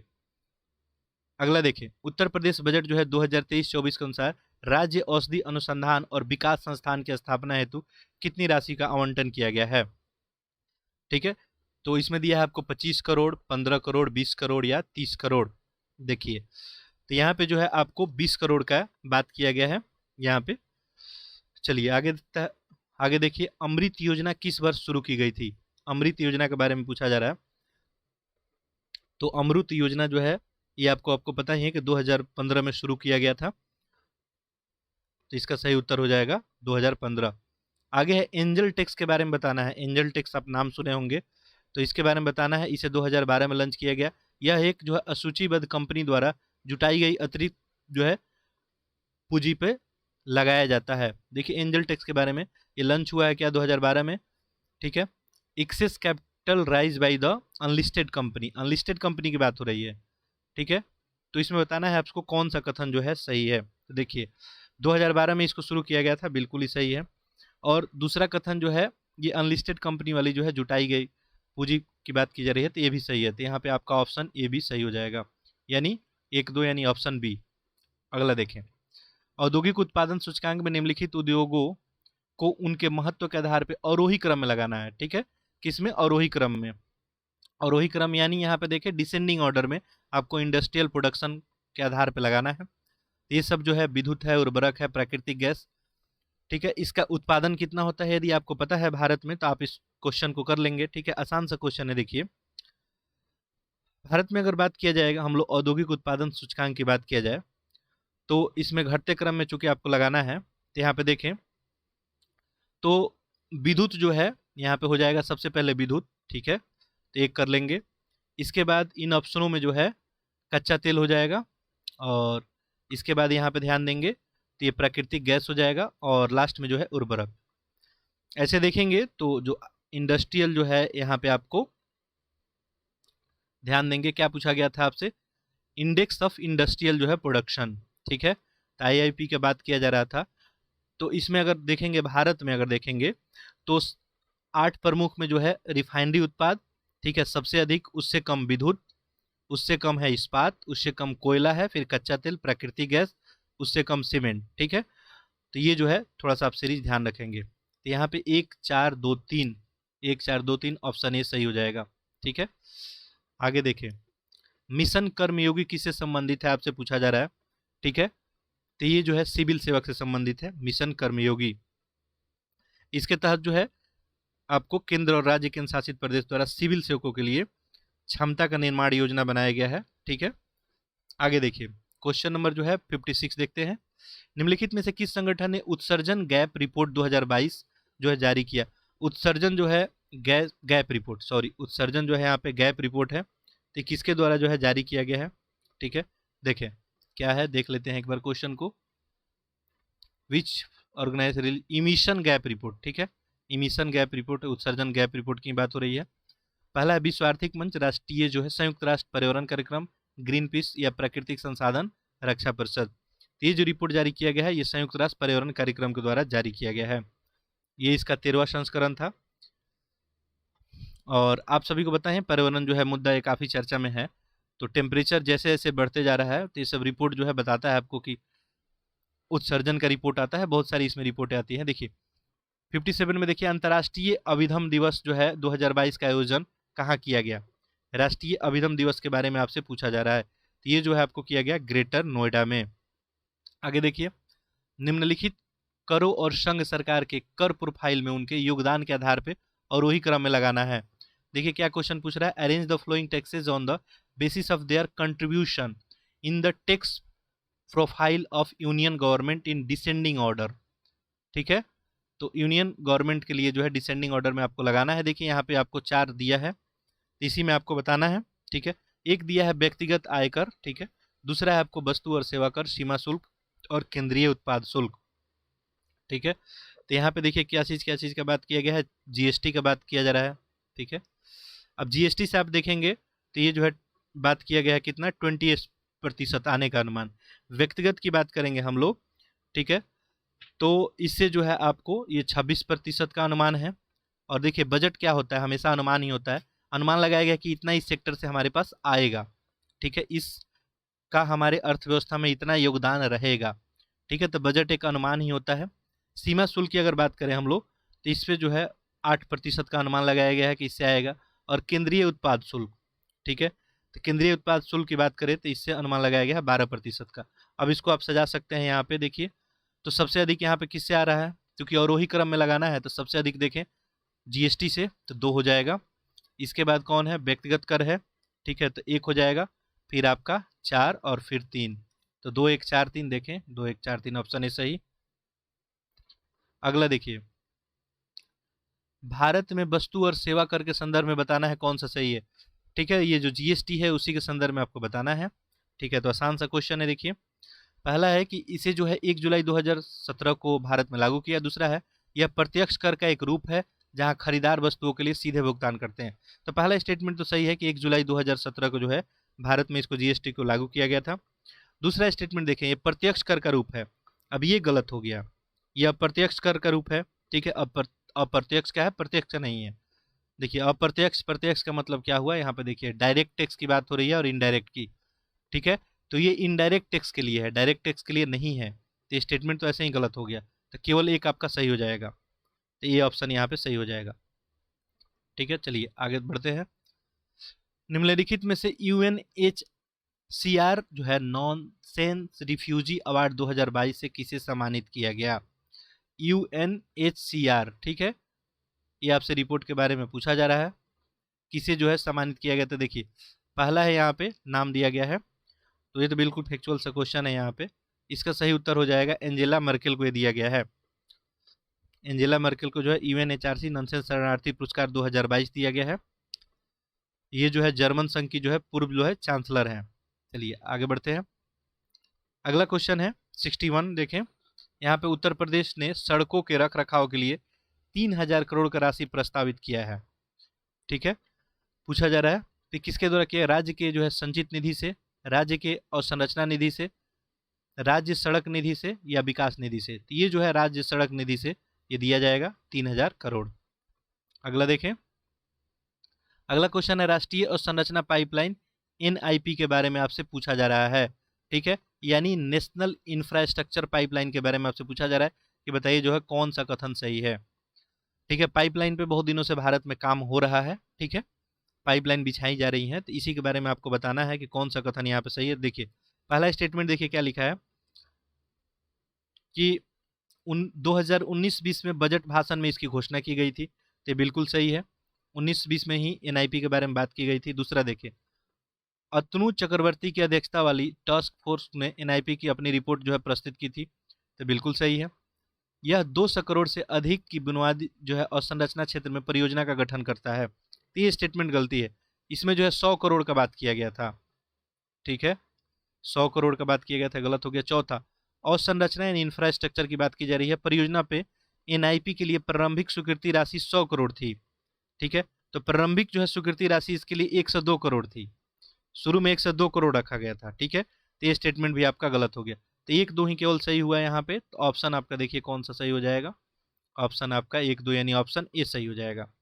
आगे देखें, अगला क्वेश्चन है आपको यहाँ पे ध्यान देंगे, निम्नलिखित युग्मों में कौन सा आपको सही सुमेलित है ये बताना है। अब देखिए, एक तरफ ये जनजाति है और दूसरे तरफ राज्य है। ठीक है, तो पहला देखिए क्या दिया है, वुक्सा। वुक्सा जनजाति जो है उत्तराखंड में पाया जाता है, बिल्कुल ही सही है। खरवार जनजाति जो है आपको ये उत्तर प्रदेश में, ये तो गलत हो गया। मारिया जनजाति जो है ये आपको मध्य प्रदेश और छत्तीसगढ़ में पाया जाता है, तो ये भी गलत हो गया। और चौथा है ग्रासिया जनजाति, ग्रासिया जो है ये राजस्थान में पाया जाता है, तो ये भी गलत हो गया। तो केवल एक सही है, सही सुमेलित बताना था, तो आपका ऑप्शन ए सही उत्तर हो जाएगा। आगे देखें, अगला है आधिकारिक राष्ट्रीय योजना प्रयोग में उत्पत्ति निम्नलिखित में से किस देश में हुई है। आधिकारिक राष्ट्रीय योजना के बारे में पूछ रहा है, ये जो है रूस का है। आगे देखिए, पीएम जो है प्रणाम संबंधित है, पीएम प्रणाम जो है किससे संबंधित है ये पूछा जा रहा है आपसे। ठीक है, तो देखिए मंदिरों के जीर्णोद्धार से, रासायनिक उर्वरकों के संतुलित प्रयोग से, बौद्ध स्तूपों के निर्माण से, वृद्धाश्रमों के निर्माण से। ठीक है, तो ये पीएम जो है प्रणाम जो है आपको ये किससे संबंधित है, तो ये संबंधित है आपको, ध्यान देंगे, तो ये संबंधित है किससे, वृद्धाश्रमों के निर्माण से। नहीं, ये जो है गलत है, वृद्धाश्रमों के निर्माण से नहीं है। ठीक है, ये देख लेते हैं एक बार क्वेश्चन। हाँ, पीएम जो है प्रणाम ही है, तो ये संबंधित है आपको रासायनिक उर्वरक में संतुलित प्रयोग से। रासायनिक उर्वरक में जो है संतुलित प्रयोग से संबंधित है कि रासायनिक उर्वरकों का जो है संतुलित जो है प्रयोग किया जाए। आगे देखें, क्वेश्चन नंबर 66 देखते हैं। उत्तर प्रदेश के जो है, सॉरी ये क्वेश्चन नंबर 66 है, विश्व पोलियो दिवस जो है कब मनाया जाता है। ठीक है, पोलियो दिवस कब मनाया जाता है आपसे पूछा जा रहा है, तो ये 24 अक्टूबर को मनाया जाता है। ठीक है, चलिए आगे बढ़ते हैं। 67 है, उत्तर प्रदेश के निम्नलिखित शहरों में से किस में बायो सीएनजी विनिर्माण संयंत्र स्थापित किया जा रहा है, किया जाएगा। ठीक है, ये पूछा गया है, तो ये कहाँ स्थापित किया जाएगा, तो ध्यान देंगे ये क्वेश्चन आपसे क्या पूछा जा रहा है कि उत्तर प्रदेश में जो है बायो सीएनजी विनिर्माण, ठीक है, यानी यहां से पूछा जा रहा है बायो सीएनजी मैन्युफैक्चरिंग प्लांट। ठीक है, ये कहाँ लगाया जाएगा, यानी सिंपल सी कहानी ये है कि कचरा वगैरह से जो है आपको, कचरे से जो है बायो सीएनजी बना दिया जाए। ठीक है, जो भी कचरा है, तो ये जो है उत्तर प्रदेश में लखनऊ, गाजियाबाद और प्रयागराज में, तो लखनऊ, प्रयागराज और गाजियाबाद इसमें ऑप्शन नहीं है, तो 1 और 4 आपका सही उत्तर हो जाएगा। ठीक है, उत्तर प्रदेश में जो है कचरे से जो है, और इससे पहले जो इंदौर शहर में ऐसा व्यवस्था चालू है, तो उसी के तर्ज पे उत्तर प्रदेश में अब किया जा रहा है कि शहर का जो भी कचरा होगा उससे बायो सीएनजी बनाया जाए। तो यहाँ पे सही उत्तर आपका क्या हो जाएगा, 1 और 4 ऑप्शन ए हो जाएगा।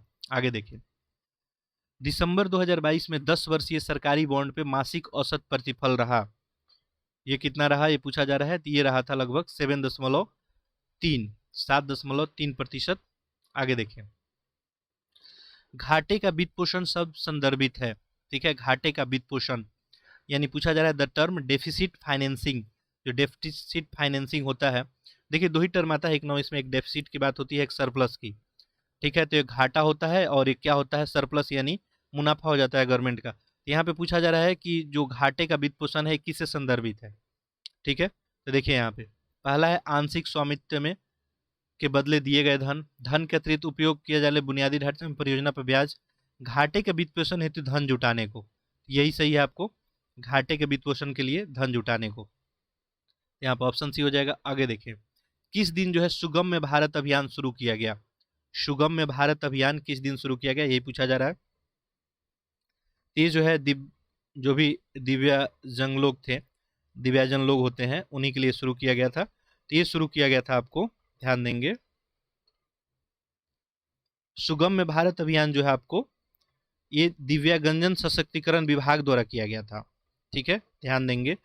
और इसमें जो है आपको भौतिक वातावरण, सार्वजनिक परिवहन के क्षेत्र में जो है पारिस्थितिक तंत्र में उसके लिए काम करने का इसका उद्देश्य यही था कि जो भी सरकारी भवन बने उसको जो है उसके अनुपात में बढ़ावा हो, हवाई अड्डे में जो है अनुपात में उसके बढ़ावा हो, ये सब इसका लक्ष्य था। तो सिंपल क्वेश्चन है कि सुगम्य भारत अभियान शुरू कब हुआ था। तो यहाँ पे शुरू हुआ था आपको 3 दिसंबर 2015 को। ठीक है, यहाँ पे एक्चुअली में नॉइज बहुत ज़्यादा है तो कभी कभी डिस्ट्रैक्शन हो जाता है।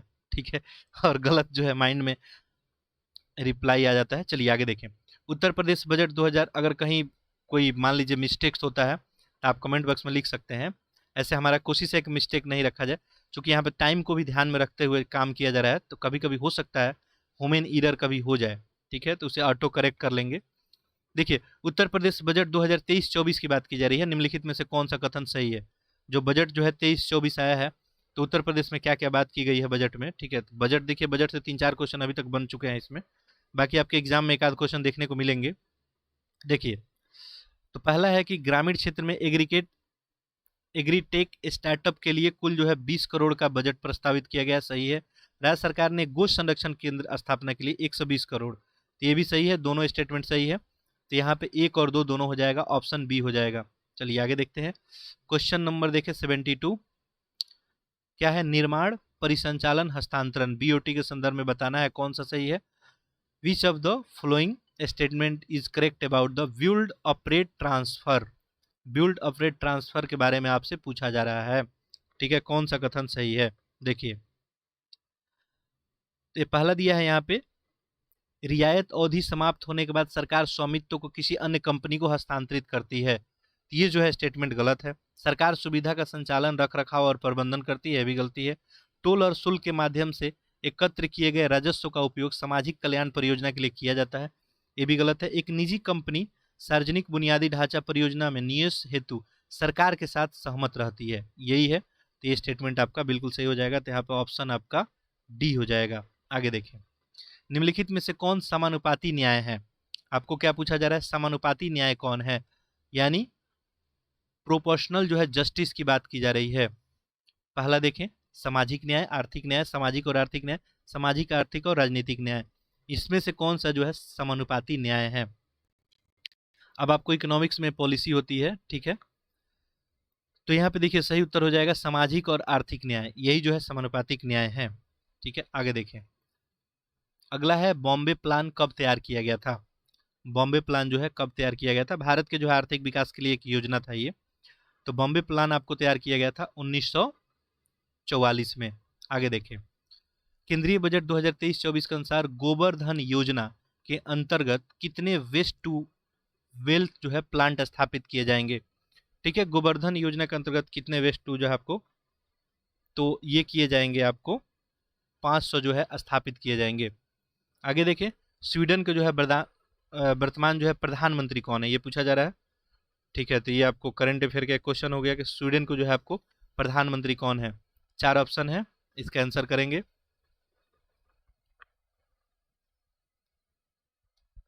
ठीक है, चलिए देखिए, तो स्वीडन को जो है प्रधानमंत्री की बात किया जाए तो ये आपको है यहाँ पे उल्फ जो है क्रिस्टनसन है स्वीडन के प्रधानमंत्री। आगे देखें, स्वच्छ सर्वेक्षण पुरस्कार 2022 के लिए आपको बताना है। देखिए स्वच्छ सर्वेक्षण पुरस्कार 2022 के संबंध में कौन सही है। ठीक है, पहला देखें, पहला है कि नवी मुंबई को 1 लाख से अधिक आबादी वाला दूसरा सबसे स्वच्छ शहर घोषित किया गया।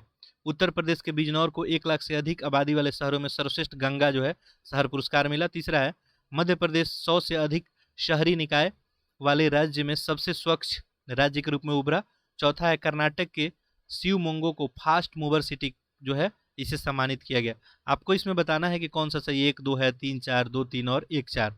देखें, इस वक्त जो है सर्वेक्षण जो है पुरस्कार की बात करें, ठीक है, तो पहला स्टेटमेंट यहाँ पे जो है आपको गलत हो गया है। नई मुंबई को जो है 1 लाख से अधिक में यहाँ पे दूसरा नहीं, यहाँ पे इसको तीसरा मिला था। ठीक है, इसमें जो है लगातार जो है छठे वर्ष जो है इंदौर नंबर 1 पे रहा था। ठीक है, तो इंदौर जो है नंबर 1 पे रहा था। इंदौर के बाद जो है सूरत दूसरे नंबर पे रहा था। ठीक है, तो ये तो गलत हो गया। उत्तर प्रदेश का बिजनौर जो है 1 लाख से अधिक जो है गंगा वाला में बात किया जा रहा है सर्वश्रेष्ठ शहर मिला, तो ये भी गलत है। ये उत्तराखंड के हरिद्वार को दिया गया था, तो ये भी गलत हो गया। और तीसरा स्टेटमेंट आपका सही है कि मध्य प्रदेश के 100 से अधिक शहरी स्थानीय निकाय को सबसे स्वच्छ राज्य के रूप में उभरा, तो ये सही है। और कर्नाटक के जो है शिवमोगा फास्ट मूवर सिटी का अवार्ड मिला, तो ये भी सही है। 3 और 4 जो है आपका सही स्टेटमेंट है, 3 और 4, तो ऑप्शन बी हो जाएगा। याद रखेंगे स्वच्छ सर्वेक्षण अवार्ड 2022 में जो है इंदौर नंबर 1 पे रहा, सूरत 2 पे रहा। ठीक है, इसके अलावा जो है नवी मुंबई 3 पे, ये टॉप जो है 3 आप ध्यान रखेंगे। आगे देखें, अगला है गैर बैंकिंग वित्तीय कंपनी के बारे में आपसे पूछा जा रहा है। ठीक है, किसके बारे में पूछा जा रहा है? नॉन बैंकिंग फाइनेंशियल कंपनीज के बारे में। ठीक है, नॉन बैंकिंग फाइनेंशियल कंपनी के बारे में। तो यहाँ पे 2 स्टेटमेंट है, आपको बताना है कि इसमें जो है कौन सा सही है। ठीक है, तो यहाँ पे देखिए पहला दिया है कि भारतीय वित्तीय प्रणाली में जो है एनबीएफसी का महत्व जीडीपी के अनुपात के रूप में एनबीएफसी के ऋण की लगातार जो है वृद्धि की जो है लगातार जो है परिलक्षित होती है। पहला ये स्टेटमेंट दिया है। दूसरा है जून 2022 से सितंबर 2022 तक एनबीएफसी का सकल गैर निष्पादित परिसंपत्ति अनुपात लगातार बढ़ा है। आपको बताना है कि इसमें जो है कौन सा सही है। देखिए गैर बैंकिंग वित्तीय कंपनी की बात हो रही है यहाँ पे, तो इसमें पहला स्टेटमेंट देखिए क्या लिखा है, वित्तीय प्रणाली में इसका महत्व जो है जीडीपी के अनुपात के रूप में एनबीएफसी के ऋण की लगातार वृद्धि में परिलक्षित होता है, तो ये सही है। दूसरा स्टेटमेंट जो यहाँ पे दिया है कि जून 2021 में आपको सितंबर 2022 तक एनबीएफसी का सकल गैर निष्पादित परिसंपत्ति जो है अनुपात लगातार बढ़ा है। ठीक है, तो ये गलती है, बढ़ा नहीं हुआ है, कम है। ठीक है, पहले 7.2 था, अब जो है कम होकर 5.9 हो गया है। तो ये स्टेटमेंट तो ऐसे ही गलत हो गया, तो यहाँ पे केवल एक सही हो जाएगा। चलिए अगला देखें, अगला है मिशन मोड हस्तक्षेप का उद्देश्य किससे निपटने से है? मिशन मोड हस्तक्षेप। ठीक है, तो ये जो मिशन मोड हस्तक्षेप है ये आपको यहाँ पे ध्यान देंगे, संक्रामक बीमारी हो गई चाहे गैर संक्रामक या बाल स्वास्थ्य, इन सभी को ध्यान में रख के मिशन जो है मोड जो है बनाया गया है, तो यहाँ पे आपका उपयुक्त सभी हो जाएगा। आगे देखिए, जनसांख्यिकी लाभांश। ठीक है, जनसांख्यिकी लाभांश के संदर्भ में बताना है। ठीक है, यानी किसके बारे में? डेमोग्राफिक डिविडेंड के बारे में आपको बताना है कि कौन सा सही है। देखिए पहला है यह किसी देश की जनसंख्या की आयु संरचना में परिवर्तित होने से उस देश में होने वाले आर्थिक विकास को संदर्भित करता है। दूसरा, भारत 2010 के आसपास जनसांख्यिकी लाभांश में प्रवेश कर चुका है, बताना है इसमें से कौन सा सही है। देखिए बात हो रही है जनसांख्यिकी लाभांश का, तो जनसांख्यिकी लाभांश क्या करता है? अर्थव्यवस्था में वृद्धि को जो है क्या करता है? संदर्भित करता है। ठीक है, अब आप देखेंगे तो प्रत्येक वर्ष जो है जन्म होता है कुछ लोग का मृत्यु होता है, तो देश में जो है युवा पे यदि निर्भरता बढ़ रहा है, कामकाजी लोग अगर बढ़ रहे हैं, ठीक है, कामकाजी लोग यदि कम उम्र के होते जा रहे हैं, तो इसका मतलब होता है जनसांख्यिकी लाभांश। ठीक है, तो जनसांख्यिकी लाभांश के बारे में पूछा जा रहा है, तो यहाँ पे पहला दिया है कि स्टेटमेंट यहाँ पे कि जनसंख्या की आयु संरचना में परिवर्तन होने से उस देश के आर्थिक विकास को संदर्भित करता है, तो बिल्कुल सही है। और 2010 के आसपास जनसंख्या लाभांश चरण में भारत प्रवेश कर चुका है, ये भी सही है। ठीक है, 2010 में जो है भारत में 51% दर्ज किया गया था, तो बिल्कुल ही सही है, दोनों स्टेटमेंट सही है, तो यहाँ पे ए और बी आपका सही हो जाएगा। अगला देखिए, विश्वकर्मा श्रम सम्मान योजना के तहत पारंपरिक कारीगरों को निःशुल्क प्रशिक्षण दिया जाएगा। ठीक है, तो 6 दिन के लिए जो है इन लोग को निःशुल्क जो है उत्तर प्रदेश में ये जो है श्रमिकों के लिए ये वहाँ पे प्रशिक्षण दिया जाएगा 6 दिनों के लिए। आगे देखिए, क्वेश्चन नंबर 82 देखते हैं। निम्नलिखित में से किस समिति ने भारत में मुद्रा बाजार के विकास की नींव रखी? तो मुद्रा बाजार की जो है नींव जो है किस समिति के द्वारा रखा गया, यही पूछा जा रहा है। तो देखिए यहाँ पे पहला है बाकुल समिति है, एनसी गर्ग है, दिनेश शर्मा समिति है, चक्रवर्ती है। आपको कूट का चयन करके बताना है कौन सा सही है। ठीक है, देखिए मुद्रा बाजार के लिए जो है चक्रवर्ती समिति जो है सबसे पहले बार बात रखी थी 1985 में। तो यहाँ पे चक्रवर्ती समिति ये तो सही हो जाएगा। इसके अलावा जो है ध्यान देंगे तो ये वाकुल समिति ये भी जो है बाद में इसके लिए काम की 1987 में, तो ये भी सही हो जाएगा। तो यहाँ पे 1 और 4 जो है आपका सही उत्तर हो जाएगा, ऑप्शन सी। आगे देखें, ये सुमेलित करना है, एक तरफ केंद्र है और दूसरे तरफ उद्योग है। ठीक है, यानी कहाँ जो है कौन सा उद्योग आपको लगाया जाता है, यही पूछा जा रहा है। तो देखिए पहला है आपको मथुरा। तो मथुरा में जो है आपको इसमें पीतल की मूर्ति का यानी मूर्तियों का काम होता है, 1 या 2 हो जाएगा।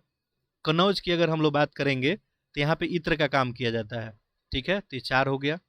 आगरा की अगर बात करें हम लोग यहाँ पे, तो यहाँ पे जो है चमड़ा उद्योग लगता है, साथ साथ जो है पर्यटन के लिए भी आगरा जो है मशहूर है। तो यहाँ पे सी का 3 हो जाएगा। और खुर्जा जो है ये लास्ट यहाँ बचा, तो यहाँ पे मिट्टी के बर्तन के लिए तो 1 हो जाएगा। ठीक है, चलिए तो यहाँ पे आपका सही उत्तर हो जाएगा 2 4 3 1। देखें 2 4 3 1, ऑप्शन बी सही हो जाएगा। अगला देखें, अगला है क्वेश्चन नंबर 84। संसद सदस्य स्थानीय क्षेत्र विकास योजना शुरू की गई। ये संसद सदस्य स्थानीय क्षेत्र विकास योजना जो है कब शुरू की गई आपसे पूछा जा रहा है। ये शुरू की गई थी आपको 1993 में। आगे देखें, केंद्रीय बजट 2023-24 में मिष्टी शब्द का संबंध है। जो मिष्टी शब्द यूज किया गया था ये किसके लिए यूज किया गया है, यही पूछा जा रहा है आपसे। ठीक है, पहला है आम के उत्पादन से, दूसरा है मैंग्रोव वृक्षारोपण से, ठीक है, फिर है दुग्ध उत्पादन से और मिसाइल निर्माण से। ठीक है, ये जो मिष्टी शब्द आपको उपयोग किया गया था, मैंग्रोव जो है इनिशिएटिव फॉर जो है शोर लाइन हैबिटेंस एंड जो है टाइजेबल इनकम, तो ये किसके लिए शुरू किया गया था, ये आपको मैंग्रोव वृक्षारोपण के लिए किया गया था। ठीक है, वृक्षारोपण के लिए किया गया था। तो यहाँ पे बी आपका सही हो जाएगा। अग्नि प्राइम के संबंध में बताना है कौन सा सही है। ठीक है, अब आधा क्वेश्चन जो अगले पेज में आपका है, तो अग्नि प्राइम के बारे में बताना है कौन सा सही है, ध्यान देंगे आप। पहला है अग्नि प्राइम का हाल ही में भारतीय अंतरिक्ष अनुसंधान संगठन यानी इसरो, इसरो की बात की जा रही है, इसरो द्वारा इसका परीक्षण किया गया। क्या पहला स्टेटमेंट है, ये 2 चरण वाला जो है कनक स्थित मिसाइल था। ठीक है, अग्नि प्राइम क्या था, तो देखिए अग्नि पी की बात हो रही है यहाँ पे, ये डीआरडीओ का था, ये इसरो का नहीं था, किसका था, डीआरडीओ का था, ये तो गलत हो गया। दूसरा है 2 चरणों में जो है किया गया था, तो ये स्टेटमेंट सही है, तो यहाँ पे 2 सही हो जाएगा। चलिए अगले पेज में आते हैं हम लोग, देखिए तो यहाँ पे केवल 2 हो जाएगा, ऑप्शन सी केवल 2। ठीक है, आगे देखें, निम्नलिखित में से कौन सा देश विश्व में चीनी का सबसे बड़ा उत्पादक है। चीनी का सबसे बड़ा उत्पादक आपसे पूछा जा रहा है, तो ये भारत हो गया है। भारत जो है चीनी का सबसे बड़ा उत्पादक है और साथ साथ क्या है, उपभोक्ता भी है। ठीक है, और विश्व में जो है दूसरे नंबर पे है चीनी के निर्यात करने में। आगे देखिए, आर्थिक सर्वेक्षण 22-23 के अनुसार सितंबर 2022 के अंत तक, यहाँ पे है कि आर्थिक सर्वेक्षण 2022-23 के अनुसार सितंबर 2022 के अंत तक कितनी जो है कारपोरेट दिवाला समाधान प्रक्रिया CIRP जो है शुरू की जाएगी। यानी यहाँ से आपसे पूछा जा रहा है अकॉर्डिंग टू इकोनॉमिक सर्वे 2022-23 जो है how many corporate insolvency resolution progress, इसी के बारे में पूछा जा रहा है। तो इसका सही उत्तर आप लोग करेंगे, देखिए इसका सही उत्तर हो जाएगा 5000 से अधिक। 5000 जो है 893 कॉर्पोरेटिव दिवाला समाधान प्रक्रिया की बात की गई है, तो ये 5000 से अधिक आंसर हो जाएगा। अगला देखें, निम्नलिखित में कौन जो है यूनिवर्सल बेसिक इनकम का घटक नहीं है।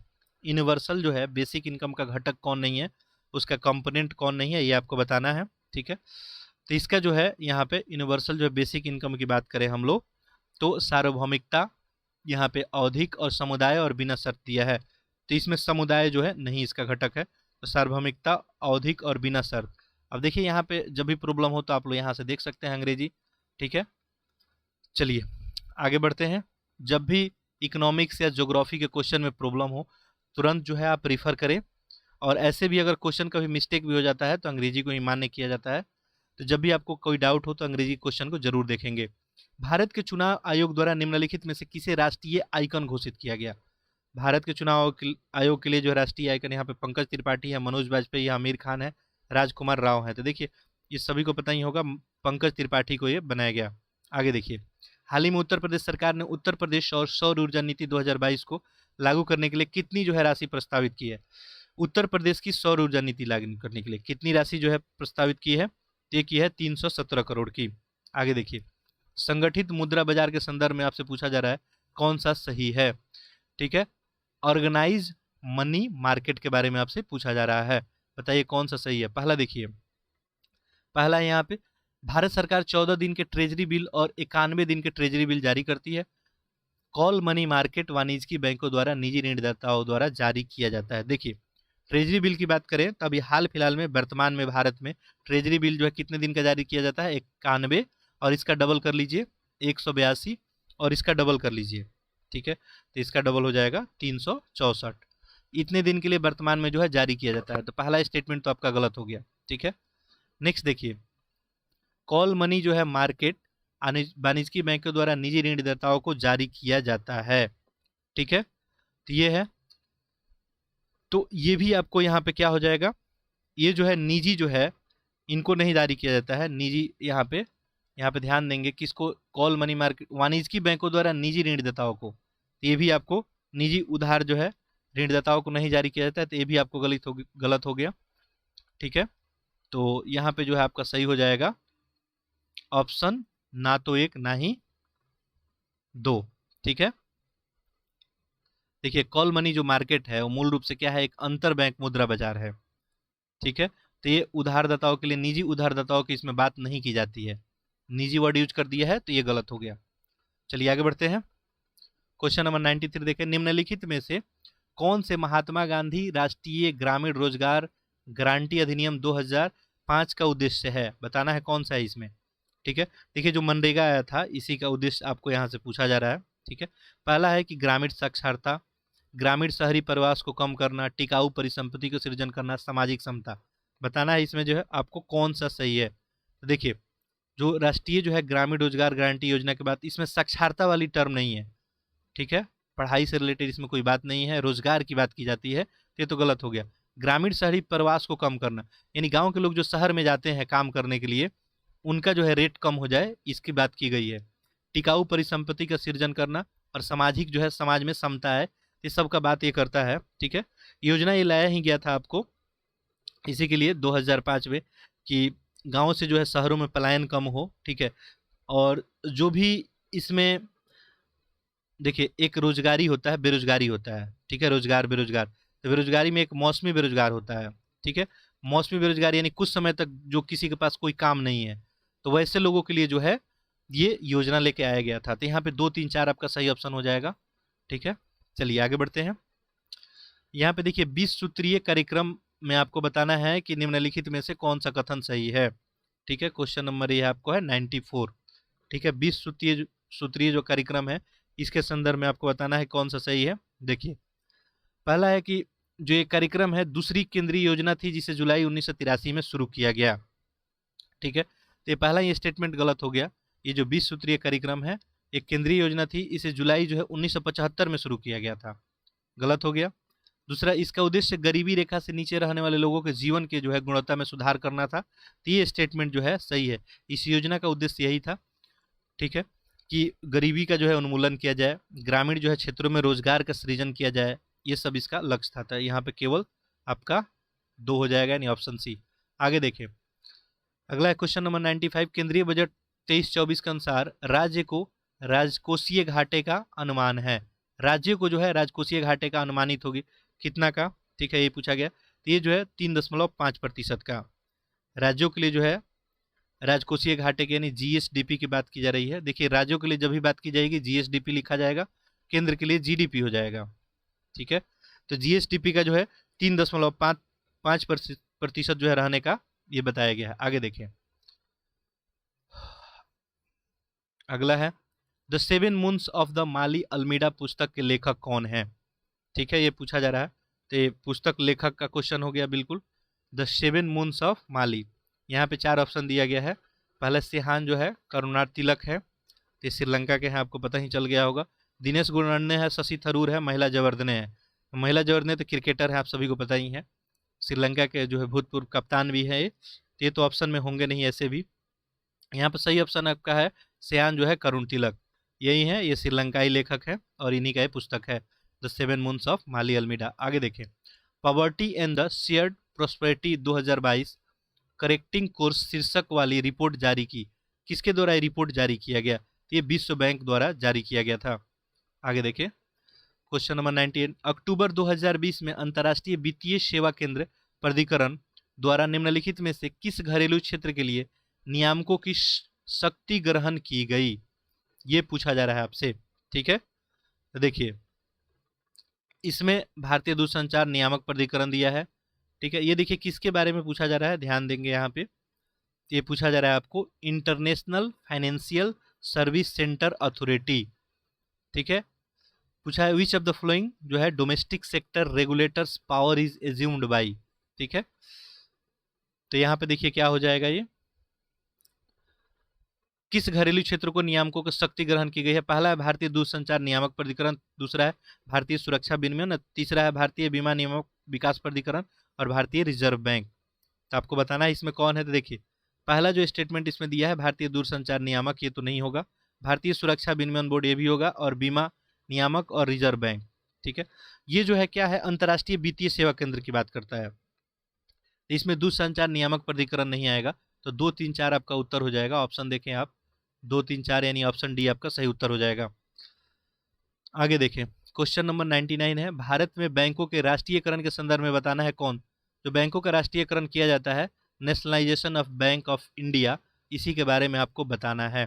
पहला देखिए 1969 में 30 बैंकों का राष्ट्रीयकरण किया गया था। दूसरा है सरकार ने व्यवसायों को प्रोत्साहित करने के लिए बैंकों का राष्ट्रीयकरण करने का निर्णय लिया। बताना है कि इसमें कौन सा सही है। ठीक है, देखिए बैंकों के राष्ट्रीयकरण जो है 1969 में 19 जुलाई को हुआ था। उस समय जो आपको इंदिरा गांधी प्रधानमंत्री थी, तो उसमें केवल जो है 14 बैंकों को किया गया था। कितना को? 14 बैंकों को किया गया था, तो ये गलत हो गया। दूसरा है सरकार ने व्यवसायों को प्रोत्साहित करने के लिए बैंकों को जो है राष्ट्रीयकरण करने का निर्णय लिया, तो ये स्टेटमेंट सही है। तो यह इस तरह से ऑप्शन आपका यहाँ पे सी हो जाएगा, केवल 2। आगे देखिए क्वेश्चन नंबर 100, निम्नलिखित में से किसे भारत का पहला 24/7 जो है सौर ऊर्जा संचालित गांव घोषित किया गया है? यानी 24 घंटा वहाँ पे सौर ऊर्जा से जो है गांव संचालित हो रहा है। सारा जो है ऊर्जा सौर ऊर्जा का ही है, चाहे टीवी चला रहे हैं या खेतों में पानी जो है दे रहे हैं, जो भी आप यूज कर रहे हैं सौर ऊर्जा का है। ऐसा कौन सा गाँव भारत में बन गया है? यहाँ पे 4 ऑप्शन दिया गया है। देखिए मलाना है, लाचेन है, ओथुन थुरई है और मोडेरा है। तो ये जो गांव है आपका मोडेरा है, गुजरात का जो है मेहसाना जिले का मोडेरा गांव है। चलिए आगे देखते हैं, क्वेश्चन नंबर 1 से 1 देखें। उत्तर प्रदेश सरकार ने गोरखपुर औद्योगिक कॉरिडोर के लिए कितनी राशि जो है प्रस्तावित की है? गोरखपुर जो है इसके लिए जो है 200 करोड़ का राशि जो है प्रस्तावित किया गया है। चलिए आगे देखते हैं अगला क्वेश्चन, क्वेश्चन नंबर 102, निम्नलिखित में कौन जो है सही सुमेलित नहीं है? आपको यहाँ पे गलत बताना है। ठीक है, एक तरफ नियामक है और दूसरे तरफ जो है विनियमन है। ठीक है, यानी एक तरफ रेगुलेटर है, दूसरा तरफ रेगुलेटिंग है। तो आपको बताना है इसमें जो है कौन सही नहीं है, गलत बताना है यहाँ पे। ठीक है, देखिए क्वेश्चन नंबर है 102 ए। पहला देखिए आरबीआई जो लिखा है कमोडिटी आधारित एक्सचेंज ट्रेडर्स फ्यूचर। ठीक है, तो आरबीआई जो है किसको जो है, आरबीआई तो एक नियामक जो है संस्था है, किसको विनियमित करती है? तो ये स्टेटमेंट आपका गलत हो गया। ये कमोडिटी आधारित एक्सचेंज ट्रेडर नहीं, ये जो है आरबीआई क्या करती है, साख सृजन का काम करती है, ऋण जो है सृजन का काम करती है, बचत और प्रेषण का काम करती है। तो ये तो गलत हो गया। ईडा के बारे में अगर बात करें तो बीमा उत्पादन का काम करती है, सही है। सेबी के बारे में यदि बात किया जाए तो ये जो है यहाँ पे क्या दिया है, क्रेडिट जो है उत्पाद बचत, तो ये भी आपको गलत हो गया। सेबी का काम क्या है, कमोडिटी आधारित जो है एक्सचेंज ट्रेडर्स का काम करता है। और पीएफआरडीए इसका काम क्या है, पेंशन का, तो बिल्कुल सही है। 1 और 4 सही है, यहाँ पे देखें 1 और 4 सही है, ऑप्शन डी। आगे देखें अगला है, किस देश की आर्थिक समृद्धि का उपयुक्त मापदंड क्या है? सॉरी, किसी देश का जो है आर्थिक समृद्धि कि आर्थिक रूप से जो है समृद्ध है, उसके लिए मापदंड जो है क्या यूज किया जाता है? प्रति व्यक्ति आय है, सकल जो है राष्ट्रीय उत्पाद है, शुद्ध राष्ट्रीय उत्पाद है, उपरोक्त में से कोई नहीं। तो देखिए किसी देश का जो है अभी हाल फिलहाल में जो आर्थिक समृद्धि देखने के लिए हम लोग यहाँ पे प्रति व्यक्ति आय जो है कैलकुलेट करते हैं। अब जैसे भारत का ही निकालना है, ठीक है, तो प्रति व्यक्ति अगर आय निकालना है तो क्या करेंगे हम लोग, देखेंगे कि हमारे देश का जनसंख्या कितना है, ठीक है, और हमारा कुल जो है सकल घरेलू उत्पाद कितना हुआ। जो घरेलू उत्पाद हुआ उसमें जनसंख्या से भाग दे देंगे, प्रति व्यक्ति आय आ जाएगा। तो ये प्रति व्यक्ति, और भारत का प्रति व्यक्ति आय जो है 22-23 में, 23-24 अभी चल रहा है, तो 23-24 में जो है 1.97 लाख जो है हो गया है प्रति व्यक्ति आय। अब किसी के दिमाग में आ रहा होगा कि हर एक व्यक्ति के पास क्या 1,97,000 रुपया है क्या एक्चुअली में। तो देखिए क्या है एवरेज, ये अब एवरेज जैसा भी ये निकाला नहीं जाता है, एवरेज कहना भी गलत होगा, प्रति व्यक्ति आय निकालने का एक फॉर्मूला होता है। बाकी जो है आप देखेंगे कुछ अरबपति लोग हैं, किसी के पास बिल्कुल शून्य है। तो एक तरह से अभी समझने के लिए आप समझ लें कि एक एवरेज जो है एक बताया गया है। तो आर्थिक समृद्धि बताने के लिए प्रति व्यक्ति आय जो है रेफरेंस में रखा जाता है। आगे देखें, निम्नलिखित में कौन जो है पंचवर्षीय योजना हैराल्ड डोमर मॉडल पर आधारित थी, ठीक है। तो इनके मॉडल पे जो है कौन सी पंचवर्षीय योजना आधारित थी आपको बताना है, प्रथम, द्वितीय, तृतीय और चतुर्थ। तो जो हैराल्ड डोमर मॉडल, इनके पे जो है प्रथम पंचवर्षीय योजना, ठीक है, प्रथम पंचवर्षीय योजना इन्हीं के मॉडल पे आधारित थी। आगे देखें, अगला क्वेश्चन नंबर जो है 105 है। यह पूछा जा रहा है अमृत धरोहर योजना के बारे में पूछा जा रहा है। अमृत धरोहर योजना, देखें इसके बारे में कौन सा कथन सही है यही आपको बताना है। यह ऐतिहासिक स्मारकों को जो सुरक्षा के लिए बात करता है, यह पर्यटन मंत्रालय का एक पहल है। कौन सा स्टेटमेंट सही होगा, तो देखिए पहला दिया है कि ऐतिहासिक स्मारकों की सुरक्षा के लिए। तो अमृत जो धरोहर योजना है ऐतिहासिक स्मारकों के लिए नहीं है, ये जो है जलीय जीव में विविधता को बनाए रखने के लिए, ठीक है, तो ये गलती हो गया। ये पर्यटन मंत्रालय का पहल है, तो ये भी गलत हो गया, ठीक है, ये पर्यटन मंत्रालय का पहल नहीं है। तो दोनों स्टेटमेंट यहाँ पे गलत है, तो यहाँ पे न तो 1 और न ही 2 हो जाएगा। चलिए आगे देखते हैं, निम्नलिखित में किन देशों ने टाइगर ट्रैम्स अभ्यास में भाग लिया, ठीक है, टाइगर जो है ट्रैम्स अभ्यास में कौन भाग लिया ये आपसे पूछा जा रहा है। क्वेश्चन नंबर 106, देखिए टाइगर ट्रैम्स अभ्यास जो है 2022 का आयोजन किया गया। भारत अमेरिका जो है इसमें त्रिसेवा जो है, और जैसे कोई मान लीजिए आफत आ जाता है यानी कुछ भी आ जाता है उससे निपटने के लिए जो ऐसा आपको किया जाता है अभ्यास।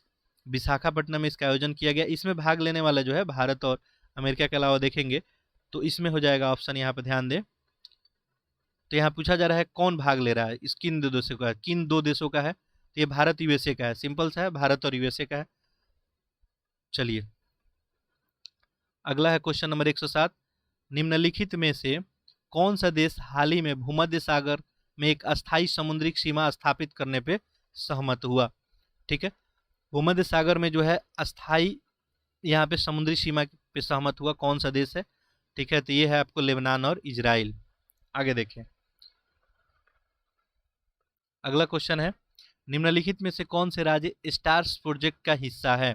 स्टार्स प्रोजेक्ट के जो है कौन राज्य हिस्सा है ये आपसे पूछा जा रहा है। यहाँ पे हिमाचल प्रदेश है, आपको केरल है, उत्तर प्रदेश है, मध्य प्रदेश है, ठीक है। तो देखिए राज्यों के लिए जो है शिक्षण अधिगमन के लिए जो है इनका परिणाम जो है अच्छा है, उसी के लिए स्टार्स प्रोजेक्ट लाया गया है। और इसमें शामिल होने वाले जो है हिमाचल प्रदेश है, मध्य प्रदेश है, आपको राजस्थान, महाराष्ट्र, उड़ीसा है, केरल है, जिसमें 6 राज्य शामिल है। तो इनमें देखेंगे तो आपका जो है यहाँ पे हिमाचल प्रदेश शामिल है, ठीक है, केरल भी शामिल है। इसके अलावा जो देखेंगे उत्तर प्रदेश इसमें नहीं शामिल है, मध्य प्रदेश शामिल है। तो 1, 2, 4 हो जाएगा। तो देखें यहाँ पे 1, 2, 4 ऑप्शन बी। आगे देखें, निम्नलिखित में से किस बैंक का भारतीय स्टेट बैंक में विलय नहीं किया गया था। अब ये बैंकों का विलय हमेशा होते रहता है, आप देखे होंगे। तो इसमें पूछ रहा है भारतीय स्टेट बैंक में जो है किसका विलय नहीं किया गया था, ये आपको बताना है, ठीक है। Bharatiya Mahila bank, State Bank of Travancore, Dena bank, State Bank of Mysore. तो देखिए ये ए, बी और डी, ये तीनों का भारतीय जो है स्टेट बैंक में विलय किया गया है। ये जो है आपको देना बैंक को नहीं किया गया था, ये आपका सही आंसर हो जाएगा।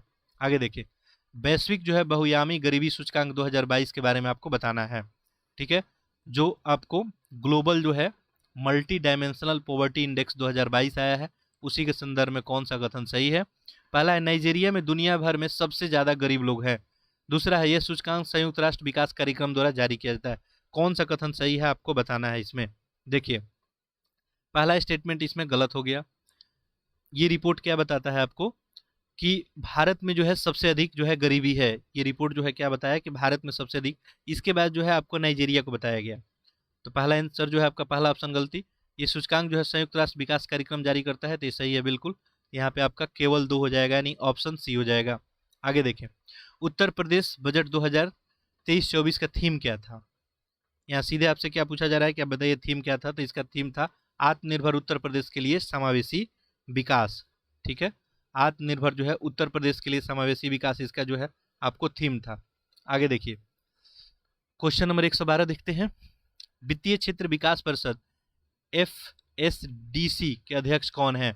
ठीक है, आपसे पूछा जा रहा है फाइनेंशियल सेक्टर डेवलपमेंट काउंसिल के जो है कौन लीड करते हैं, कौन अध्यक्ष हैं।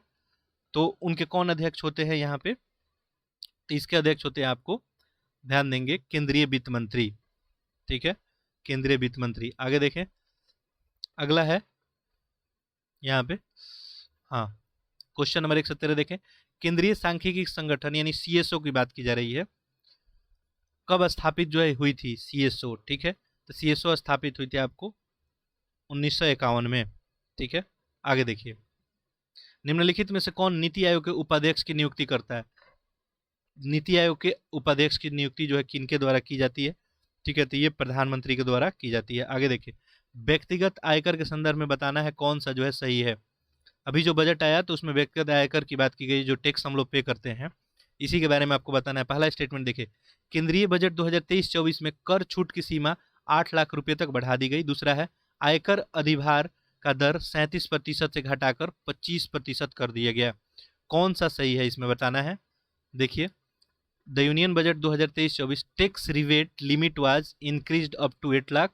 The income tax surcharge rate was reduced by 37% to 25, यानी सरचार्ज रेट जो है क्या 37 से 25 कर दिया गया। चलिए, इसका उत्तर आप लोग कर लिए होंगे। देखिए, बजट जो है 23-24 की बात करें अगर हम लोग, तो यहाँ पे ध्यान देंगे, ये कर छूट सीमा जो है 8 लाख रुपए तक बढ़ा दी गई है, ये गलत है। ठीक है, ये किया गया था 5 लाख से बढ़ा के कितना किया गया था, 7 लाख रुपया किया गया था। ठीक है, 7 लाख तक जो है आपको कर में छूट जो है दिया जाएगा, तो ये जो है आपको गलत हो गया। आयकर अधिभार जो है 37% से 25 किया गया था, ये सही है। तो यहाँ पे जो है केवल 2 सही हो जाएगा, ऑप्शन सी। अगला देखें, अगला है, निम्नलिखित में से किस संस्थान ने राष्ट्रीय बौद्धिक संपदा पुरस्कार 2022 जीता। ठीक है, तो राष्ट्रीय बौद्धिक संपदा पुरस्कार 2022 जीतने वाला है आपको, ये है IIT मद्रास। ठीक है, चलिए अगला क्वेश्चन देखते हैं। विश्व का जो है पहला सिंगल चार्जर एकल अवयोक्ता नियम किसके द्वारा अपनाया गया। विश्व का पहला सिंगल चार्जर, ठीक है, तो ये अपनाया गया था यूरोपीय संघ के द्वारा। ठीक है, अब यूरोपीय संघ कोई देश नहीं है, तो यूरोपीय यूनियन है, इसमें बहुत सारे देश शामिल हैं, आपको पता ही है, 27 जो है देशों का एक संघ है, और इन्हीं के द्वारा ये अपनाया गया है। आगे देखिए, आर्थिक सर्वेक्षण 2022-23 के अनुसार मुद्रास्फीति के संदर्भ में इस कथन पे आपको विचार करना है, यानी इन्फ्लेशन के बारे में आपको विचार करना है 2023-24 में। देखिए, इसमें स्टेटमेंट दिख रहा है आपको। पहला देखिए, वित्तीय वर्ष 2021 की तुलना में वित्तीय वर्ष 2022 में उच्च जो है CPI संयुक्त आधारित खुदरा मुद्रास्फीति देखी गई। ठीक है, तो आर्थिक सर्वेक्षण 2022-23 का, चलिए इसको हम जूम इन कर लेते हैं, क्वेश्चन पूरा यहाँ विजुअल नहीं हो पा रहा होगा। अब देखिए, यहाँ पे आपको 1, 2, 2, 3 और 2, 4 ऐसे में आपको उत्तर देना है, बताना है कि कौन सा इसमें सही है। देखिए, पहला है क्या, वित्तीय वर्ष 2022-23 के अनुसार मुद्रा, नहीं, यहाँ पे देखिए 21 में तुलना में वित्तीय वर्ष 2022 में CPI संयुक्त आधारित खुदरा मुद्रास्फीति देखी गई। ठीक है, तो पहला स्टेटमेंट आपको ये दे रहा है। दूसरा देखें, यहाँ पे दूसरा दे रहा है, वित्तीय वर्ष 2022 के दौरान तेल और वर्षा ईंधन और प्रकाश और परिवहन और संचार ने उच्च मुद्रास्फीति दर्ज की। तीसरा है, रूस यूक्रेन संकट के कारण अप्रैल 2022 में हेडलाइन मुद्रास्फीति दर में कमी आई। और चौथा है, RBI ने वित्तीय वर्ष 2023 के लिए 6.8% मुद्रास्फीति का अनुमान लगाया। कौन सा सही है आपको बताना है। ठीक है, तो देखिए, पहला स्टेटमेंट जो है इसमें जो दिया हुआ है कि 2022 में आधारित खुदरा मुद्रास्फीति देखी गई, तो ये स्टेटमेंट जो है आपको गलत हो गया। दूसरा ध्यान देंगे यहाँ पे, तो 2022 के दौरान तेल और वर्षा ईंधन प्रकाश परिवहन में उच्च मुद्रास्फीति दर्ज की गई, तो ये स्टेटमेंट सही है। और यहाँ पे जो रूस यूक्रेन मैटर जो दिया गया है, इसके कारण हेडलाइन मुद्रास्फीति दर में कमी आई, तो कमी नहीं, ये बढ़ा था।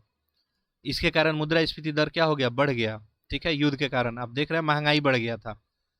और चौथा जो है आरबीआई ने 2023 में 6.8% अनुमान लगाया, तो ये सही है। तो यहाँ पे 2-4 आपका सही उत्तर होगा, तो 2-4 ऑप्शन सी आपका सही उत्तर हो जाएगा। चलिए आगे बढ़ते हैं। अगला क्वेश्चन है, देखिए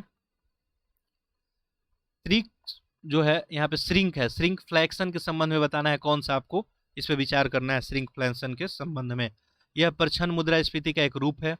इसे व्यवसाय और शैक्षिक अनुसंधान में एक मुश्त पैकेज डाउन साइनिंग के रूप में जाना जाता है। ठीक है, तो देखिए श्रिंक जो है फ्लेक्शन के बारे में पहला स्टेटमेंट बिल्कुल सही है। ये आपको प्रछन्न मुद्रास्फीति के बारे में, इसे व्यवसाय शैक्षिक अनुसंधान में एक मुश्त पैकेज के रूप में जाना जाता है, ये भी सही है। ठीक है, श्रिंक फिक्शन का प्राथमिकता कारण कम उत्पादन लागत है, ये गलत है। और इसके बाजार में प्रतिस्पर्धा का अभाव होता है, तो ये भी गलत है। तो 1-2 सही है, तो यहाँ पे ऑप्शन ए सही हो जाएगा। आगे देखें, लीड्स इंडेक्स 2022 के संदर्भ में बताना है यहाँ पे कौन सा कथन सही है। लीड इंडेक्स 2022, उत्तर प्रदेश को जो है इस इंडेक्स में अचीवर्स स्टेट के श्रेणी में रखा गया। पहला है, यह राज्य के बीच प्रतिस्पर्धा का माहौल बनाने के लिए आयोजित किया जाता है, तो बिल्कुल सही है। लीड्स जो है ये उत्तर प्रदेश को इसमें इस इंडेक्स में अचीवर्स स्टेट में रखा गया, और ये राज्यों के बीच जो है प्रतिस्पर्धा का माहौल बनाने रखने के लिए किया जाता है। तो दोनों स्टेटमेंट सही है, ऑप्शन आपका बी सही उत्तर हो जाएगा। अगला क्वेश्चन देखें, क्वेश्चन नंबर 121, वर्ष 2023-24 में उत्तर प्रदेश सरकार के बजट में कितने किसान पाठशालाओं का आयोजन का प्रस्ताव रखा गया। ठीक है, किसान पाठशालाओं का जो है कितना आयोजन का प्रस्ताव रखा गया, ये आपसे पूछा जा रहा है। ये रखा गया 17,000। आगे देखें, भारतीय रिजर्व बैंक यानी आरबीआई के संदर्भ में बताना है कौन सा कथन आपको सही है। पहला देखिए, क्या जो है आरबीआई का स्थापना आपको 1 अप्रैल 1936 को हुई थी। इसका राष्ट्रीयकरण 1949 में किया गया था, कौन सही है आपको बताना है। देखिए आरबीआई के बारे में बात करें तो इसका स्थापना जो है 1 अप्रैल 1935 को जो है कलकत्ता में भारतीय रिजर्व बैंक अधिनियम 1934 का जो है अधिनियम के तहत किया गया था, प्रावधान के तहत। तो चूंकि 1935 में किया गया था या 1936 है, तो ये तो गलत हो गया। और इसका राष्ट्रीयकरण कब कर दिया गया, भारत की आज़ादी के बाद 1949 में। और ये भारत का क्या है, अब ये राष्ट्रीय जो है हर एक देश का क्या होता है, एक अपना राष्ट्रीय जो है रिजर्व बैंक होता है हर एक देश में, तो भारत का भी ये बन गया है। तो 1949 में किया गया था, ये सही है। तो ऑप्शन 2 सही है, यहाँ पे ऑप्शन सी हो जाएगा। अगला देखें, एक तरफ जो है इस्पात संयंत्र है, एक तरफ सहयोगी देश है। ये जो भी इस्पात संयंत्र लगाए गए थे किसके सहयोग से लगाए गए थे, आपको देखिए इस क्वेश्चन में क्या बताना है, कौन सा सही सुमेलित है। देखिए पहला इसमें क्या दिया है आपको, भिलाई दिया हुआ है। तो भिलाई जो है ऑस्ट्रेलिया के सहयोग से नहीं लगाया गया था, ये सोवियत संघ के सहयोग से लगाया गया था, यूएसएसआर के सहयोग से। ये तो गलत हो गया। दुर्गापुर जो है ये ब्रिटेन के सहयोग से लगाया गया था, तो ये भी गलत हो गया। राउरकेला जो है जर्मनी के सहयोग से लगाया गया था, ये सही है। अब बोकारो जो है ये इस्पात संयंत्र जो है ये स्पेन यहाँ पे दिया हुआ है, तो बोकारो जो है सोवियत संघ के सहयोग से लगाया गया था। ठीक है, तो हमारा देश जो है पहले उतना डेवलप नहीं था, अभी भी हम लोग डेवलप नहीं है, डेवलपिंग ही है। ठीक है, हम लोग क्या है, विकासशील देश हैं। तो जो भी प्लांट वगैरह लाया जाता है तो दूसरे लगाने पे दूसरे देशों का सहयोग लिया जाता है। तो यहाँ पर सही ऑप्शन क्या है, राउरकेला जर्मनी। आगे देखें, बिमल जलान जो है संबंधित, बिमल जलान तो अपने देश के जो है गवर्नर रहे, तो किससे संबंधित है पूछा गया है। ठीक है, पहला देखिए यहाँ पे आभासी मुद्रा आरबीआई के मौजूदा आर्थिक पूंजी ढांचे की समीक्षा से, तो यही आपका सही हो जाएगा। आगे देखें, ये केंद्रीय बजट से रिलेटेड एक और जो है आपको क्वेश्चन पूछा गया है 2023-24 के अनुसार, स्टार्टअप इकोसिस्टम में भारत को कौन सी रैंक जो है हासिल हुई है। ठीक है, स्टार्टअप इकोसिस्टम में भारत को जो है तीसरी रैंक हासिल हुई है। ठीक है, स्टार्टअप्स में भारत को जो है तीसरी रैंक हासिल हुई है। आगे देखिए, अगला, हाल ही में जागृति यादव को एक दिन के लिए जो है ब्रिटिश उच्चायुक्त बनी, ये कहाँ से संबंधित है। ठीक है, ये जो है कहाँ से संबंधित है, तो ये जो आपको लखनऊ से संबंधित है। आगे देखिए, उत्तर प्रदेश दुग्धशाला विकास और दुग्ध उत्पादन प्रोत्साहन नीति 2022 के संदर्भ में बताना है कौन सा कथन सही है। पहला, इस नीति का उद्देश्य दुग्ध प्रसंस्करण के स्तर को 10% से बढ़ा के 25 कर देना, यह बाजार के लिए उपलब्ध दूध को 44% से 85% कर देना। ठीक है, आपको बताना है कि कौन सा इसमें सही है। देखिए पहला क्या दिया है इसमें कि इस नीति में क्या रखा गया है कि 10% से 25% क्या करना, दूध जो है प्रसंस्करण। ठीक है, देखिए अगर वर्ड समझ में नहीं आता है, यहाँ पे बगल में ही अंग्रेजी में क्वेश्चन दिया हुआ है, आप जरूर देख लेंगे। The objective of this policy is increase the level of milk processing 10 से लेके 25 तक। It is also increase the milk available for the market 44 से लेके 85 तक। ठीक है, तो पहला क्या यहाँ पे बात किया गया है प्रोसेसिंग का, दूसरा बात किया गया अवेलेबिलिटी का। ठीक है, तो प्रोसेसिंग जो है 10 से 25% कहने का बात किया गया था, बिल्कुल सही है। बाजार के लिए उपलब्धता जो है 44 से 85, ये जो स्टेटमेंट दिया है यही गलत है। 44 से जो है 65% की बात किया गया है। ठीक है, तो ये गलत हो गया, तो केवल एक सही हो गया, तो ऑप्शन ए आपका सही उत्तर हो गया। अगला देखें, अगला है आपको हाउसिंग प्राइस इंडेक्स एचपीआई के संदर्भ में बताना है कौन सा कथन आपको सही है। ठीक है, पहला देखें, एचपीआई आवास और शहरी मामले मंत्रालय द्वारा प्रकाशित होता है। ठीक है, दूसरा देखें, एचपीआई मूल्यांकन मूल्य प्राथमिक ऋणदाताओं के संस्थानों के एकत्रित आवासीय इकाई के मूल्यांकन के लिए आधारित है। कौन सा कथन सही है आपको बताना है यहाँ पे। ठीक है, देखिए पहला जो है आपको दिया है कि ये जो है एचपीआई आवास और शहरी मामले के मंत्रालय के द्वारा प्रकाशित किया जाता है, तो ये स्टेटमेंट जो है आपको गलत है। ये जो राष्ट्रीय आवास बैंक होता है, आवास जो है मूल्य सूचकांक के द्वारा जो है ये प्रकाशित किया जाता है। एचपीआई बाजार मूल्य जो है त्रैमासिक जो है प्रकाशित किया जाता है। तो ये स्टेटमेंट जो है चूंकि आवास और शहरी मंत्रालय थे तो गलत हो गया। ठीक है, ये प्रकाशित इसको नहीं करता है। दूसरा स्टेटमेंट देखें यहाँ पे, एचपीआई मूल्यांकन प्राथमिक ऋणदाता संस्थाओं में एकत्रित आवासीय जो है इकाइयों में मूल्यांकन मूल्यों पर आधारित है, तो ये सही है। तो यहाँ पे केवल 2 हो जाएगा, नहीं ऑप्शन सी हो जाएगा। आगे देखें, दक्षिणी एशियाई मुक्त व्यापार क्षेत्र के संदर्भ में कौन सा कथन सही है बताना है। ठीक है, किसके बारे में पूछ रहा है, south Asia free trade area. ठीक है, इसके बारे में आपको बताना है कौन सा सही है।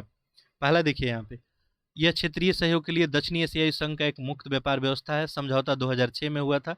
दोनों ही स्टेटमेंट आपका सही है, ऑप्शन बी आपका सही उत्तर हो जाएगा। अगला है देखिए क्वेश्चन नंबर 130। ठीक है, देखिए निम्नलिखित में से कौन सा जो है ग्राफिक वर्क मुद्रास्फीति और बेरोजगारी के बीच संबंधित है। ठीक है, अब देखिए यहाँ पे पूछ रहा है कि कौन सा जो ग्राफ वक्र जो है मुद्रास्फीति और बेरोजगारी के लिए है। ये लॉरेंज एक वक्र होता है, कुजनेट वक्र और लॉफर और फिलिप्स वक्र। ठीक है, देखिए ये जो है आपको पूछ रहा है यहाँ पे, देखिए तो ये आपका हो जाता है इन्फ्लेशन यहाँ पे। ठीक है, इन्फ्लेशन हो जाता है, क्योंकि यहाँ पे देखिए क्वेश्चन में क्या बात कर रहा है कि कौन सा ग्राफिक मुद्रास्फीति और बेरोजगारी, यानी ये मुद्रास्फीति का लाइन हो गया। ठीक है, मुद्रा वाला हो गया, और ये बेरोजगारी वाला हो गया। ठीक है, तो ये जो है इसको कौन सा हम वक्र बोलते हैं, फिलिप्स वक्र बोलते हैं। ठीक है, इसको कौन सा वक्र बोलते हैं, फिलिप्स वक्र बोलते हैं। तो यहाँ पे देखिए ऑप्शन में आपका हो जाएगा ऑप्शन डी। ठीक है, ये संबंध बताने के लिए हम लोग फिलिप्स वक्र का यूज करते हैं। चलिए आगे बढ़ते हैं। अब इसको समझने में हमको 2-4-5 मिनट आपको समझाने में लग जाएगा, तो यहाँ पे अपने पास उतना टाइम नहीं है। वैसे हम लोग इसको इकोनॉमिक्स क्लास में देखेंगे इस सब कंसेप्ट को। हाल ही में उत्तर प्रदेश सरकार ने निम्नलिखित में से किस पहल के लिए 1000 करोड़ का जो है प्रावधान किया है उत्तर प्रदेश सरकार। ठीक है, ये जो है ऑपरेशन कायाकल्प के लिए 1000 करोड़ का प्रावधान किया गया है। अगला देखें, अस्थाई जमा सुविधा योजना के संदर्भ में बताना है निम्नलिखित में से कौन सा कथन सही है। ठीक है, तो यहाँ पे देखिए पहला स्टेटमेंट क्या है कि इस बाजार में अतिरिक्त तरलता को अवशोषित करने के उद्देश्य से केंद्र सरकार द्वारा लागू किया गया है।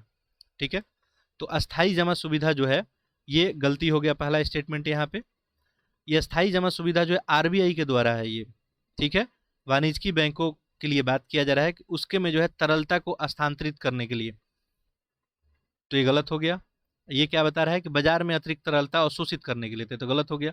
आरबीआई से पैसे उधार लेने के लिए केंद्र सरकार को सरकारी संपत्तियों के रूप में 100 पार्षिक जमा करने की आवश्यकता है, अस्थाई जमा सुविधा के बारे में दे रहा है। तो देखिए दूसरा स्टेटमेंट भी यहाँ पे गलती हो गया आपका। आरबीआई को जो है वाणिज्यिक बैंकों से पैसा उधार लेने के लिए, ठीक है, सरकारी संपत्तियों के लिए सरप्रिक्स जमा करने की आवश्यकता नहीं होती है। ठीक है, तो ये गलत हो जाएगा, तो यहाँ पे दोनों गलत हो गया। तो यहाँ पे ऑप्शन क्या हो जाएगा आपका।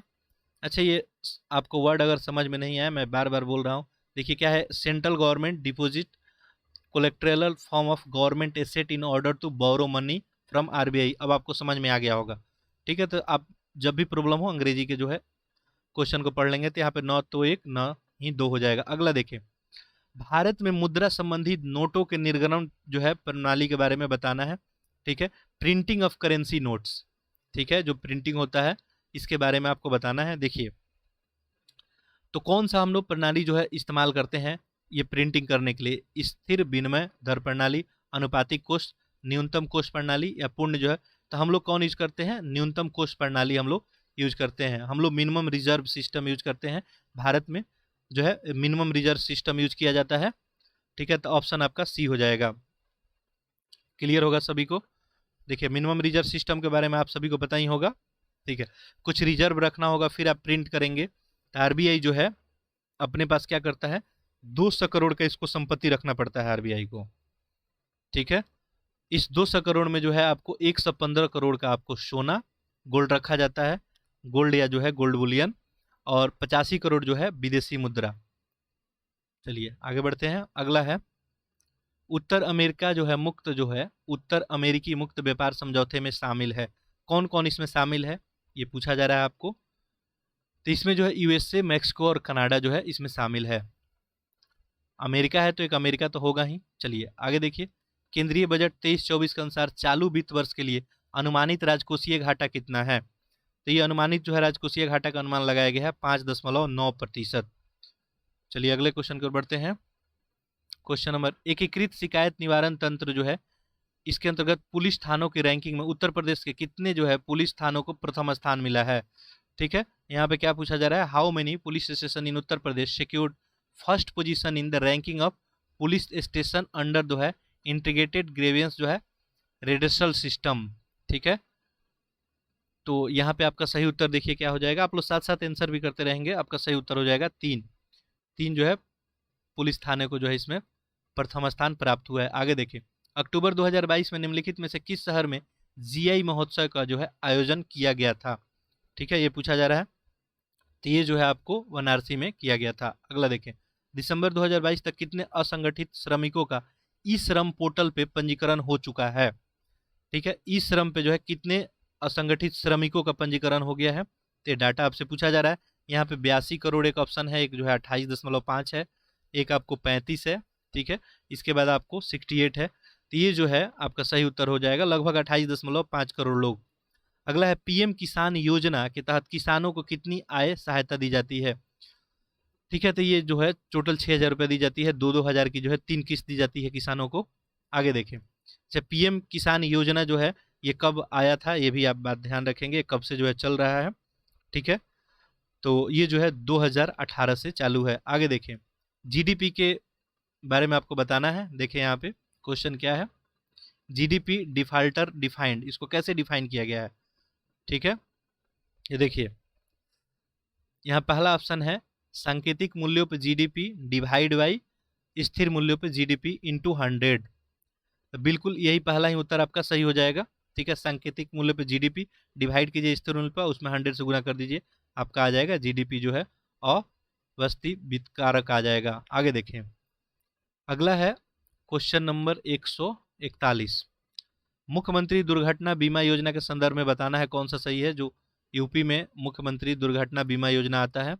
पहला देखिए, उत्तर प्रदेश बजट 23-24 के लिए मुख्यमंत्री दुर्घटना बीमा योजना हेतु 12 करोड़ की व्यवस्था प्रस्तावित की गई है। दूसरा दिया है, इस योजना को असंगठित क्षेत्र के कामगारों के लिए, तो बिल्कुल सही है पहला कि 2023-24 में इनके लिए जो है 12 करोड़ की व्यवस्था किया गया है, और ये असंगठित क्षेत्र में जो भी कामगार होते हैं उन्हीं के लिए है। तो दोनों स्टेटमेंट सही है, तो 1 और 2 दोनों हो जाएगा। अगला देखें, निम्नलिखित में से कौन सी समिति बीमा क्षेत्र में सुधार से संबंधित थी? अब बीमा क्षेत्र में सुधार के लिए कौन सी समिति जो है इसमें काम की थी, यही आपसे पूछा जा रहा है। ठीक है, तो देखिए इसके लिए जो है आपको ये इसमें मल्होत्रा समिति, आर.एन. मल्होत्रा समिति जो है बीमा में सुधार के लिए बात की थी, तो आपका सही उत्तर भी हो जाएगा। अगला देखें, भारत में नियमित जनगणना निम्नलिखित में से किस वर्ष शुरू की गई थी? ठीक है, ये पूछा जा रहा है नियमित जनगणना, तो भारत में नियमित जनगणना जो है शुरू की गई। ऐसे तो जनगणना आपको स्टार्ट कब हुआ था? 1872 में स्टार्ट हो गया था। ठीक है, 1872 में स्टार्ट हो गया था मेओ के शासनकाल में। लेकिन आपको नियमित यहाँ पे पूछा है कि जनगणना कब से, तो ये 1881 से शुरू की गई थी, और इस समय जो है लॉर्ड रिपन जो है ये गवर्नर थे। आगे देखिए, अखिल भारतीय जो है थोक मूल्य सूचकांक के आधार वर्ष 2004-5 में संशोधित किया गया। तो आपसे पूछा जा रहा है कि the base year of all India wholesale price index, ये 2004-5 पहले था, ठीक है, इसको रिवाइज करके कितना कर दिया गया, ठीक है। तो होलसेल जो है प्राइस इंडेक्स को अब कितना कर दिया गया, यही पूछा जा रहा है। तो ये जो है अभी 2011-12 है, 2011-12 से तुलना करके अभी आपको बताया जाता है। चलिए आगे है, केंद्रीय बजट 2023-24 के अनुसार कितने जय आगत संस्थान केंद्र स्थापित किए जाएंगे, ठीक है। तो कितने केंद्र स्थापित किए जाएंगे आपसे पूछा जा रहा है। यहाँ पे है 20,000 है, 15,000, 10,000 और आपको है 8,000।